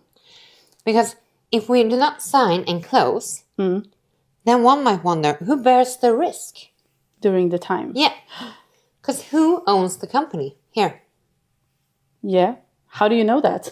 The seller. The seller still owns the company. Okay. The buyer owns the company after closing, not before. Okay. So signing, still the seller's company. Closing, that's when you get the keys, the shares, the ownership. Yeah. I get the money, or however we decided that the price will be paid. We'll get back to that in another episode. But you can also have them at the same time if it's a very non-complex business. You can prepare everything so that you can sign and close the same day. Is it common? For really small deals, yes. Okay. For big ones, no. Because typically there will be regulatory findings that you must do and that you can only do after signing. Yeah. It can be FDI approval, foreign direct investment approval that you need to seek, and that's hard to seek before you have the final agreement. It can be anti-competition. We might be competitors. So the competent authority might want to check and say okay before we can move forward with closing. Okay. And there can also be commercial terms or financial terms that need to be resolved beforehand. So signing, closing, and who bears the risk The seller still owns the company, but who bears the risk for what? What can the seller do? What happens if there is less working capital here than here? Yeah. All of that needs to be regulated in the agreement. Oh. So we're talking about big money. And what about warranties? What if something was true here? You promise that there are no disputes, but a dispute comes up here. Yeah, what happens then? Exactly. So then, typically, and we'll get back to reps and warranties in a specific episode, you will have to here reconfirm that the reps and warranties are still true. And otherwise, the seller might have a walkaway right. Okay, so of what I hear, it's very important to have everything here in case of emergency during this period. Exactly. You need to regulate everything in the SPA, the share purchase agreement. Who does what? Who can do what? What happens if something happens that's not positive? Or even if it's a positive? What happens if there's an increase in value here? And then we'll come to the price mechanism.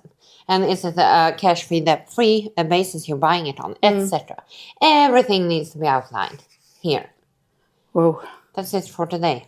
This is just the first one. Signing, closing, binding agreement. Term sheet, non-binding, due diligence, deal fatigue, nervous wreck. Signing, you celebrate. Closing, you really celebrate. Yeah, that's the real. Yeah. And we also have an episode about term sheet, due diligence, and the share purchase agreement as well. Yeah.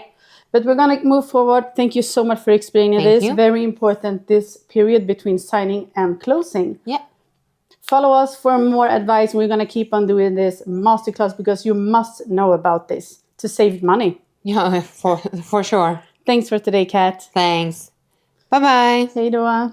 This episode is powered by STG Corporate and Commercial Law, a boutique law firm for you to call when you need direct and personal legal support.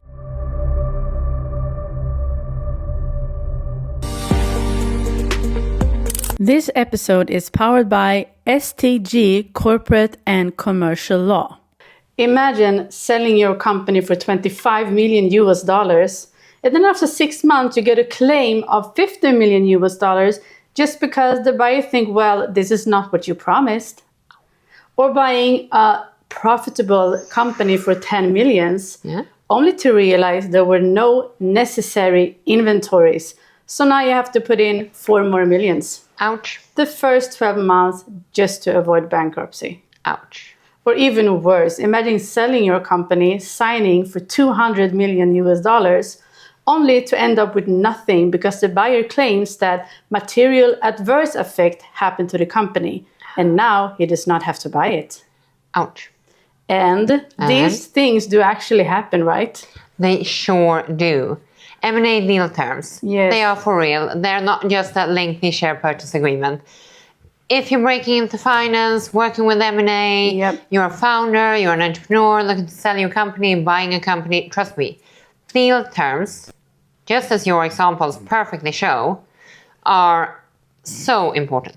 And they have consequences. They do. That's why we have you here. Yeah. So you can walk us through the key terms so we know who walks away with what in an M&A deal. Yeah. So this is a must-know series about M&A that we have in our masterclass about. Yep. Let's kick it off. And today we're going to talk about something called covenants. Yep. So you need to explain that for us. So what we've been through a few times now is the M&A process, the deal process, right? So we started up with the non-binding term sheet. Yeah. We did the due diligence. So due diligence, term sheet, non-binding, like general terms, we see eye to eye, due diligence, I'm the buyer, I investigate the company. Then we have signing, right? We sign the agreement, final, written, binding. But we cannot close because we have some things to get in order, right? Yeah. So we're still going. Close. Close is when the final thing. I'm the buyer, I get the shares, I get the key to the company, I take over control. You get the money or the entitlement to money, depending on how the price is paid. Yes. Yeah. So, again, between signing the binding written agreement and closing, who owns the company? Well, I think me as the seller do. Exactly. So between signing, binding agreement, I will buy your company for 150 million, right? Yeah. But I will not do it until we have sorted out some things. Conditions to closing will be another episode. Yep. Stay tuned. Okay, so I'm buying it. We decided the terms here, including the price and the value, right? Then my question is, what happens in this time between? Can you do whatever you want? Can I? Well, what if I buy your toy company? Yep. 3 hero products. I'm super excited. I have my own plan for it. I valued it at the EBIT multiple based on those regions where you're alive and kicking. Hero products, what I can spin off, what synergies I can do with my own business. I'm a strategic buyer, etc. So it's still your company. Yeah. What if here you decide to sell off one of the hero products? Can I do that? Can you? And what about here? I mean, you're the entrepreneur, you own the company. So you already know you're getting 150 million. So around here, sometime 3 weeks before closing, you and the management, you start hanging around in the lunchroom all day, every day, and do absolutely squat. Acting like a villain. Yeah. Okay. I mean, you already sold. It's your company, but you don't stand any risk, right? I'm in control here. But what about this period? I promise you, we decided here. What do we do? Yeah, what do we do? We use covenants. Yes. Yes. So, sorry for prolonging the drama here. Covenants in the share purchase agreement state what you can and what you cannot do. It can be for both parties, but mostly for buyer protection, for you, the seller, who's still in the control of the company. So one of the covenants would typically be that you must run the company in ordinary course of business. Okay. That means you cannot just sit in the lunchroom. You still need to work. Yeah. You cannot do anything extraordinary without the buyer's okay. Without the buyer's permission. So you cannot sell off one of 3 hero products. So I need to consult first. Yeah. Covenants, what you can and not do. It can be pre-closing, post-closing. Pre-closing here, right? Yeah. And there can be a lot of things, right? It can be you cannot take up any debt, right? Yeah. Because I don't want a nasty surprise on my hands when I take over. Or maybe I buy a new car in here. Something in between. Exactly. Or fire some people that always annoyed you, but you needed them, but now you don't, since it's not your company, you don't care anymore. Yeah. Yeah. So covenants, promises, what you can and cannot do between signing and closing. And then we can also have covenants post-closing. Because if I'm going to buy your company for 150 million, and you're the entrepreneur, you created the 3 hero toy products, then I need to know that if I'm buying this from you, that you will stay out of my way. No competition, no solicitation. So it's a safety after closing. Yeah. So it's a covenant that you may not start a competing business. For example, it can be anything, but these are the big typical ones. And for you, depending on where you are in your, perhaps you're ready for pension, you're happy, you're done, but perhaps this is all you know, the toy industry. So for you, it might be very important to limit that covenant. Yeah. Maybe to a specific region, maybe in time, maybe to only products that directly compete with the hero products of this business, right? So it's and when it comes to solicitation, you cannot bring in key personnel. You cannot bring them with you, convince them to leave, or customers, etc. Right? Yeah. So it's very important how you design the covenants, and it's very important to think about them. For you as a buyer, if you miss to have proper covenants pre-closing and post-closing, it can be disaster. Yeah. Absolute disaster. That's why it's so important. Yeah, super important. Because if your seller turns around and starts a competing business, and he's already up and running and you're not, he will be able to take clients with him, key personnel, key accounts, etc. Right? Yeah, that could be a catastrophe. Yeah, and also pre-closing. What if they don't really care about the work? They don't put in the inventory needed, etc., etc. You might take over something that is not at all as good and as ready to go as you thought. So that's covenants, pre and post closing. That's brilliant. Yeah. I will not be that villain between the signing and closing. No, because I will put it in writing. That's perfect. And I mean, having a business is like running a marathon. Yeah. We are your water station to keep you going because you must know about this to get more energy in this marathon of business. And not screw up in the end. You work so hard, you run so fast, and then... So watch this episode over and over again. Love it. And remember, this is not legal advice, it's knowledge sharing, as always at this channel. And until next time, rock on with your business and watch this masterclass about M&A must-knows. And like and subscribe. Definitely. Like and subscribe to our channel. Be the best person in the room and the person with most knowledge about this. Hej då! Hej då! This episode is powered by STG Corporate and Commercial Law.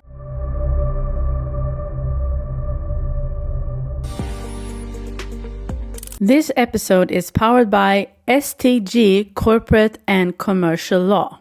So imagine selling your company for 25 million US dollars. And then after 6 months, you get a claim of 15 million US dollars because the buyer thought, well, this is not the company that we agreed upon. And maybe you're buying a profitable company for 10 million US dollars just to realize that there was no necessary inventory. And now you have to put in 4 more millions the first 12 months. Ouch. Just to avoid bankruptcy. Ouch. And then also, the worst part, selling a company, you sign the agreements on $200 million, and then the buyer walks away because he thinks and claims that, well, a material adverse effect happened to the company, so he does not have to buy the company anymore. Mm-hmm. And these things do actually happen. They sure do. In M&A deals. And that's why we're going to have this M&A must-know series with our seasoned sharp business lawyer, Kat, who's going to take us through the key terms we must know so we know who walks away with what and why. Yeah.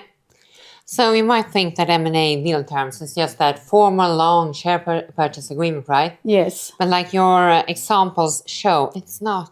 It's so much more. It's so reality. So regardless if you're an entrepreneur looking to sell your company or you want to work in finance, work in M&A, the deal terms and how they actually hit the deal, what incredible consequences they can have is immensely important. Yes, so we're going to take you through the market practices, what is negotiable and what you must have in your deals because believe me, it's a lot. It is. So what are we going to talk about today? Reps and warranties. That Sounds is interesting. Well, it's the seller's nightmare. Yeah. Yeah. You don't want them as a seller. As a buyer, you want them to be 45 pages long. So basically, where do we start with this big subject? Yeah. So if we have that timeline that we always use, right? Yeah. So we started with the term sheet, non-binding. We had the due diligence, which is when the buyer investigates the company, right? Yep. And then we have signing. Yep. Signed a written agreement. That is where the reps and warranties come in. Yeah. And then we have closing. That is when the buyer actually gains access to the company. I get my money or my entitlement to the money, depending on how we regulate that. Yes. And then here, this is buyer. Here is when the buyer owns the company. Yeah. So up until here, seller owned. Here, buyer owned, right? Can do a color effect.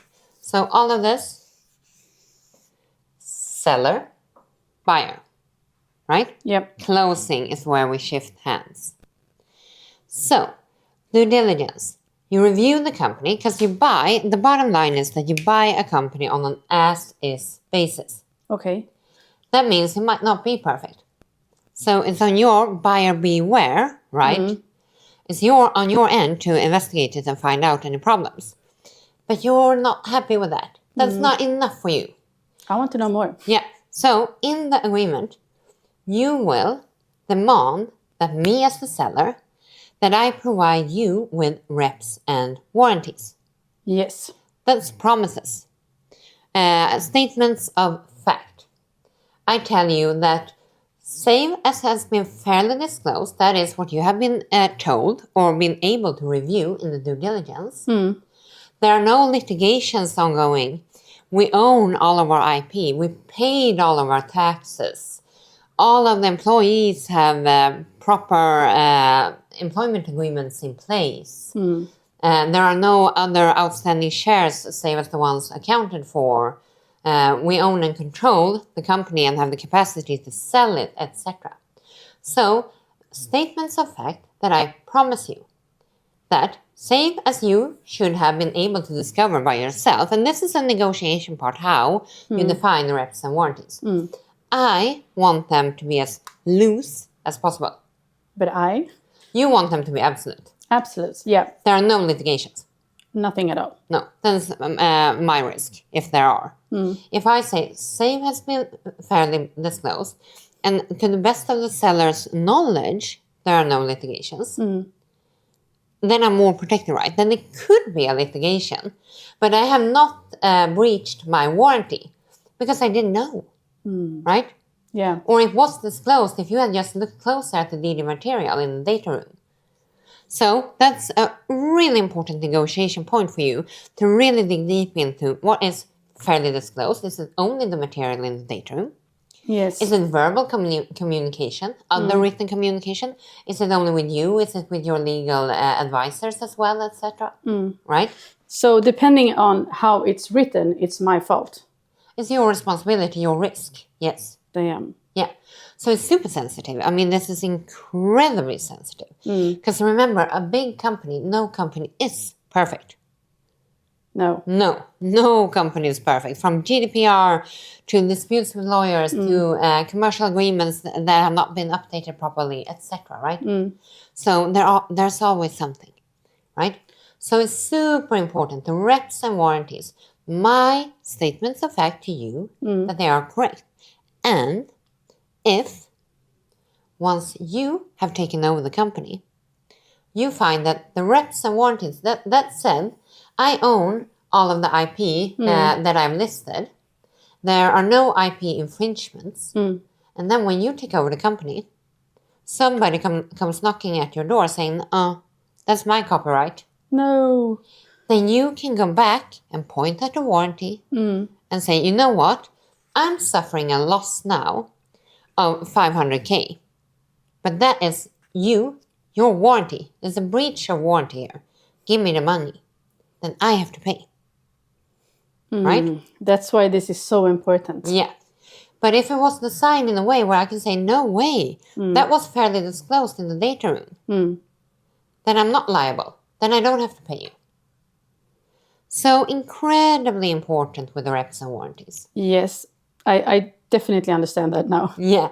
And when we talk about the negotiated deal terms, you should know that the reps and warranties, they might seem like, whoa, I thought I was going to celebrate with my money. Do I just have to keep it beside me in the couch for 5 years because I might get a warrant claim against me, right? Exactly. So you will have caps. So it will be reasonable because still, you're buying on an as-is basis. You had the chance to investigate the company. So you put caps on it. Okay. So you talk about commercial warranties. That's like commercial agreements, employment relationships, copyright, the bulk. Typically, you say that's 20 to 30% of the total share purchase price. So if I buy a company, you buy my company for 100, I'm not liable up to 100. I'm liable up to 20, 30 million. Max. Tops. That's it. Wow. So that decreases the seller risk. You want to have the caps as low as possible. You, of course, as the buyer, want them high. Yeah. But typical deal terms, say 20, 30%. And then also there are fundamental warranties. Those are that I really own the shares, that the company is incorporated properly. So those are so fundamental that if something's wrong, you basically don't have the company. So in such cases, the cap will be up to 100% of the share purchase price. Okay. And that's rather fair, right? Yeah. Because if I didn't have the capacity to sell the company, it wasn't duly incorporated, then you bought nothing or not at all what you thought, and that should probably be on the seller, right? If you can prove it, right? Yes. Yeah. Wow. And then we have tax warranties. Of course. Of course. And all of these tax warranties are typically also 20 to 30% capped. But all of these are also capped in time. Because I want to start sleeping at night. I don't want to be like laying up. 2 years I have after. a claim. Oh my God. Did I mention that copyright discussion? Oh my God. They might come after me. I mean, it's nasty. So you have a limited time also. Okay, that's really good to know. Yeah. So the commercial warranties, you should accept 12 to 24 months. Like 1 calendar year at least. But not more. Say stop. That's it. If the buyer hasn't found anything, it's over. It's at the buyer's risk. But in relation to fundamental warranties, they will always be much longer. And tax warranties are typically depending on the statutory time, so 5 to 7 years. Yeah, okay. When the tax authorities can come after you, you kind of feel that if I screwed up with the taxes, it's on me, even if it's 5 years later. Okay. Yeah, that's it. Wow, you really skipped the fluff here. Yeah. Tell us exactly how it is. And that's why you need to subscribe to this channel, because you only hear it here. Yeah. And as a seller, you will also want baskets and tipping baskets. And that is that if there are tiny de minimis, then the buyer cannot come after you. Okay. Like any little. But if there are many, let's say that you have cars, you licensed cars. And I promise you that there are no insurance issues, that they're all perfectly in perfect shape, etc. One car that costs thousands of US dollars to repair has an injury or something. Nothing. But what if there are 200 cars with that tiny damage? Yes. So you'll have one de minimis for a single demand that it needs to be qualified, because you can't come running after me for everything when we're talking about the deal in the hundreds of millions, right? But also if there are several tiny issues, breaches of warranties, then if you put them all together in a basket, they qualify because they're over a certain amount. Okay. Then you can still come after me. Okay. Yeah. So that's it. Really good Done to know. Today. Yeah. Done for today. Yeah. Thank you so much. Until next time. Bye-bye. Hej då. This episode is powered by STG Corporate and Commercial Law, a boutique law firm for you to call when you need direct and personal legal support.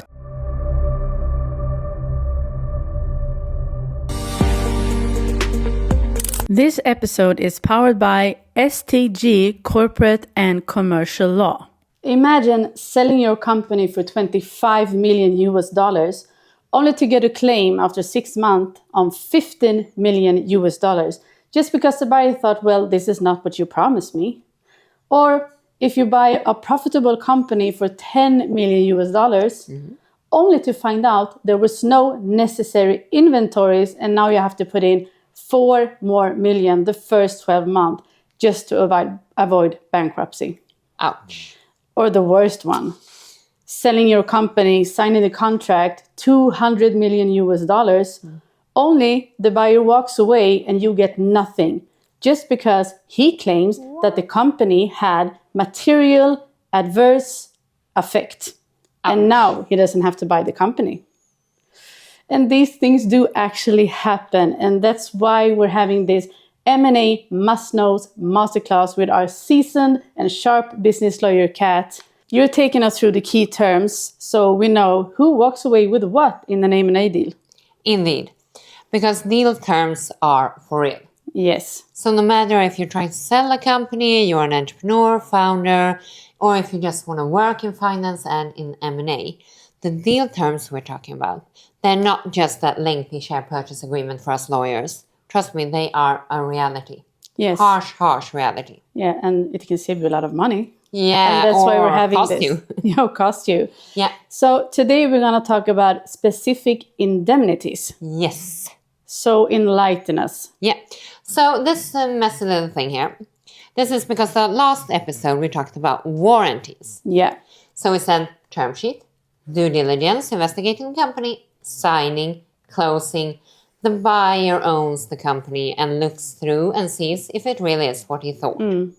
So on signing and then reaffirming on closing, you have the warranties, reps and warranties, statements of fact, where you say that things are in a certain way. Yeah. Like there are no disputes going on. You have all of the employment contracts in order, etc. Everything is fine and dandy. Same as has been fairly disclosed in the due diligence. So same as has already been shown to the buyer, right? Yeah. Okay. And then we said, buyer beware.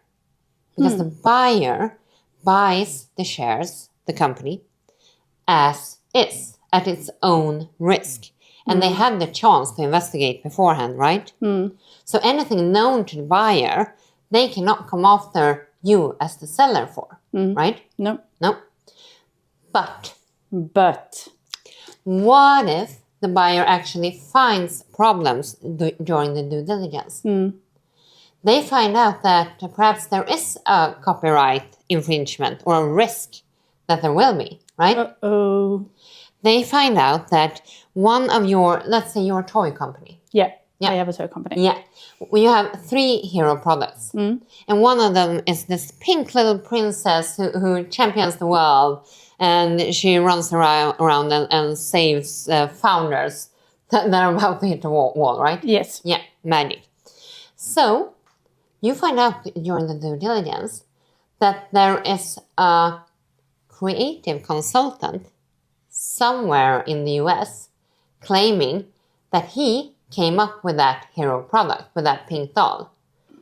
That's her color Angie. The doll Angie, the hero product that you are selling so much of, and that's maybe a third of the valuation of the company, one of the big products, he has a claim on it. I find out as a buyer, and then I'm like, should I just walk away? Do I want to buy the company? I cannot rely on the reps and warranties, because I know. So even if you're just going to say save has been fairly disclosed, there are no copyright infringements or litigations going on, right? I own all of my IP. But I know that there is an issue. I do not know who will win. Because you say, no, but don't worry. He's crazy. All he did was help me out with some formalities in the end. It's not his creation. It's not his copyright. I will win any time. The pink doll Angie is my invention. It's owned by the company. I have all of the assignments, etc. for everybody else. Yeah. This crazy consultant is just trying to get money. How do we do? Should I not buy the company? Hopefully not. Yeah. You want to sell, right? I want to sell it. You worked your ass off your entire life for this opportunity. And now I'm so close. Yeah. Should this crazy claim stop you? And you know he will not win. What do we do? Well, tell us. What do we do? In the share purchase agreement, we put in specific indemnities. Specific indemnities. That is, when I as the buyer have actually identified specific risks during the due diligence, and I say that, okay, I found them out. I know I cannot rely on the warranties. I cannot reduce the share purchase price right now because it's just a risk. I don't know. Perhaps we own the doll Angie and can do whatever we want, and I get the company I want. So, the specific indemnity says that if, after closing, after I become the owner of the company, there is a dispute, I lose, and suffer a loss. I have to pay for copyright infringement, $10 million US. Then the specific indemnity will say that then you will pay me. Because it was on your watch. I bought the company as if this was not to happen. I value the company as if it was not to happen. We agreed that if that turns out to be wrong, and it did happen, it did materialize, and I did suffer a loss, then you pay me, pound for pound, dollar for dollar. Wow. So the responsibility is mine then? Yeah. Whoa. So specific indemnity, when the buyer actually finds something, you put it into the agreement and you say, if it happens, you pay me. It's so smart. Yeah. Especially when you're the buyer. Yeah. And it's so important to know as the seller. And as the seller, I would say, at least you typically don't have caps on them specific, but make sure you have a general limitation of liability for the complete agreement up to 100% of the share purchase price. Or if you can cap it to a smaller, good on you. And if you can cap it in time, good on you. So you want to try to cap them. You want them as narrow and as precise as possible, and capped in time and money if you can. That's it. Yeah, it's so smart. Yeah. Thank you so much. There's a whole science behind this M&A, right? The M&A deal terms are... Oh, they're amazing. And thank you so much for sharing. Thank you. Fun as always. Yeah. And now you also know about this. And do not forget specific indemnities. Now you know. Now you know. Remember, this is not legal advice. It's knowledge sharing, as always on this channel. Thank you so much for today. So on this channel, you will learn everything that you need to know when having a business. Be a rock star. Follow and like and subscribe on our channel. Bye. Hej då! This episode is powered by STG Corporate and Commercial Law.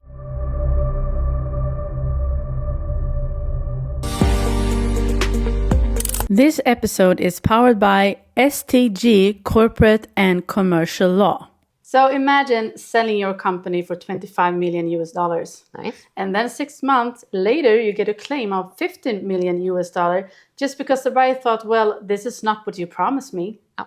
Or maybe you're buying a profitable company for $10 million US, only to realize, there was no necessary inventories, and now you have to put in $4 more million the first 12 months just to avoid bankruptcy. Ouch.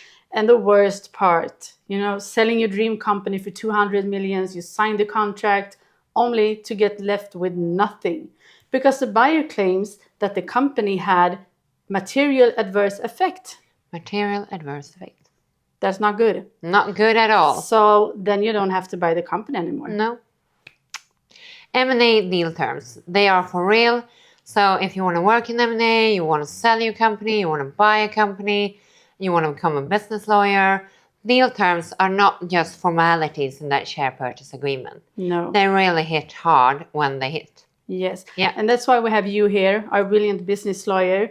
You're going to take us through the key terms so we know who walks away with what in an M&A deal. So let's start. And trust me, knowing these will strengthen your position in the negotiations. Yeah. And not knowing them, you might be fooled, forced, or just caught off guard, signing something that really, really makes it so that you might lose the deal or you might get a claim against you, what have you. We do not want that to happen. No. So what are we going to talk about today? Conditions to closing. Oof, this sounds so exciting. Yeah. So let's kick it off. Yeah. So we talked about it again, right? Yeah. We have the timeline. I'm not going to paint it all. Here is the term sheet, due diligence, I as the buyer investigate company, signing, and we talked about signing and closing not being the same thing typically. Yes. And then we have here, and here we have closing, and here we have post-closing. Now, who owns the company between term sheet and signing? The seller? Yes. Who owns the company between signing and closing? It's the seller too. Yeah. Here, seller. Here, buyer, right? Yep. So we talked about signing and closing not happening at the same time because we have some things to fix. Mm-hmm. And sometimes you're not even really sure if you can close. So you put up conditions to closing in the share purchase agreement. Sounds very smart. Yeah. So in the share purchase agreement, there are 4 basic typical conditions to closing. They can be commercial, financial, regulatory, and governance, company law issues like approval from shareholders. So 4 types really. And then there can be anything. It's up to your creativity. You as the seller will typically want deal certainty. So you want as few conditions to closing as possible. Of course. And in particular, you do not want the subjective ones like material adverse effect. I as the buyer want flexibility. If something happens between signing and closing, I want to walk away, right? Mm-hmm. So I say that if one of the conditions to closing has not been met, I get to walk away, no break fee, no nothing, bye-bye. That sounds very brilliant. Very dramatic, right? Very dramatic. So that's why the conditions to closing are heavily negotiated. And you really need to understand them to understand what risk exposure. So if we take finance, it might be that I, as the buyer, I need to ensure if I'm a private equity fund and the final leverage financing. Yeah. And I cannot do that until I have a signed SPA to come with to my financial institute, a credit lender, right? Yeah. So that can be one. There's not much to say about, right? No. You as the seller might want to include like best reasonable effort. Yeah. So I might just want, well, if I don't get finance, it's off. And you might say, well, you need to use best reasonable efforts to get finance. So you cannot use this as an excuse, right? No. You forgot to send in the papers does not mean that the condition to closing is not met. Come on, right? Okay. Yeah. So finance. Regulatory, of course, anti-competition. That's something we can't control. If we need to submit, we need to file, right? And FDI approval, foreign direct investments, that can be an issue that you need to do. So that's often outside of the buyer and seller's control. But with anti-competition, you can also say that come hell or high water. That means that me as the buyer, you might force me to do whatever it takes to get the okay from the competent authority. So that can mean that they say, sorry, you cannot buy this company. You have too big a market size already, but if you sell company 1, 2, and 3, then you can buy Ida's company. So in the hell or high water writing, I have to sell them so I can close. So I can buy your company. And you want deal certainty, so you want to impose that on me, right? Yes, of course. So that's the difference. That's the regulatory. And it can be something else if it's like health tech. It can be environmental issues. It can be energy issues. It can be financial service, etc. Right? Yeah. Commercial ones. That's the third one. So it can be that key contracts for you as the seller will have change of control clauses. That means that the company cannot change hands without some kind of consequence. Maybe the other party can tear the contract up. Maybe there will be a penalty fee. So then you need to take care of that and seek waivers from the conditions to closing before we close. Wow. This is so good. Yeah. And you as a seller will feel, well, that's a risk exposure. What if I ask for a waiver and they get pissed and I get problems with my contracts and I cannot get 1 of 10 waivers and I lost the other contracts or something? And you say, well, that's a material adverse effect. Sorry. I go. Bad. Bye. Then you messed up your business and you have no deal. Oh, catastrophe. Yeah, so you really need to be careful about the design of the conditions to closing. Yeah. How they are worded. And if you have a MAC clause, like you mentioned in the beginning, material adverse effect, you want carve-outs. Like if I have seeked certain waivers, etc., then you can no longer use that clause, the material MAC, the material adverse effect. Or we can say that it does not apply for any reasons that pertain to me as the buyer identity. Like when Elon Musk wanted to buy Tesla and everybody quit, it was due to him being Elon Musk.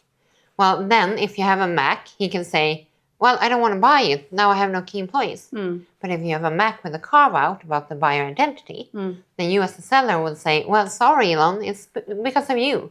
So it's on you. Sorry, you still have to buy it at the same price. Right? So we're really talking money here. We do really talking money. Yeah. And the final one is if you need a shareholder approval or something like that. Okay. Yeah. Then you need to seek that. So that can also be a bit of a nervousness around. Yeah, it can. So remember this, conditions to closing. Yeah. And the aim is always, if you sign, you close. So you want that deal certainty, in particular, you as a seller. Conditions to closing, keep them tight, keep them very clear. Yeah. Yeah. Thank you so much for explaining this. Thank you. Remember, this is not legal advice, it's knowledge sharing, as always on this channel. As always. And be a rock star, like and subscribe to our channel, share with your friends and people in your businesses, because this is a must-know in M&A deals. Indeed. Thank you so much for today. Thank you. Hej då! Hej då! This episode is powered by STG Corporate and Commercial Law.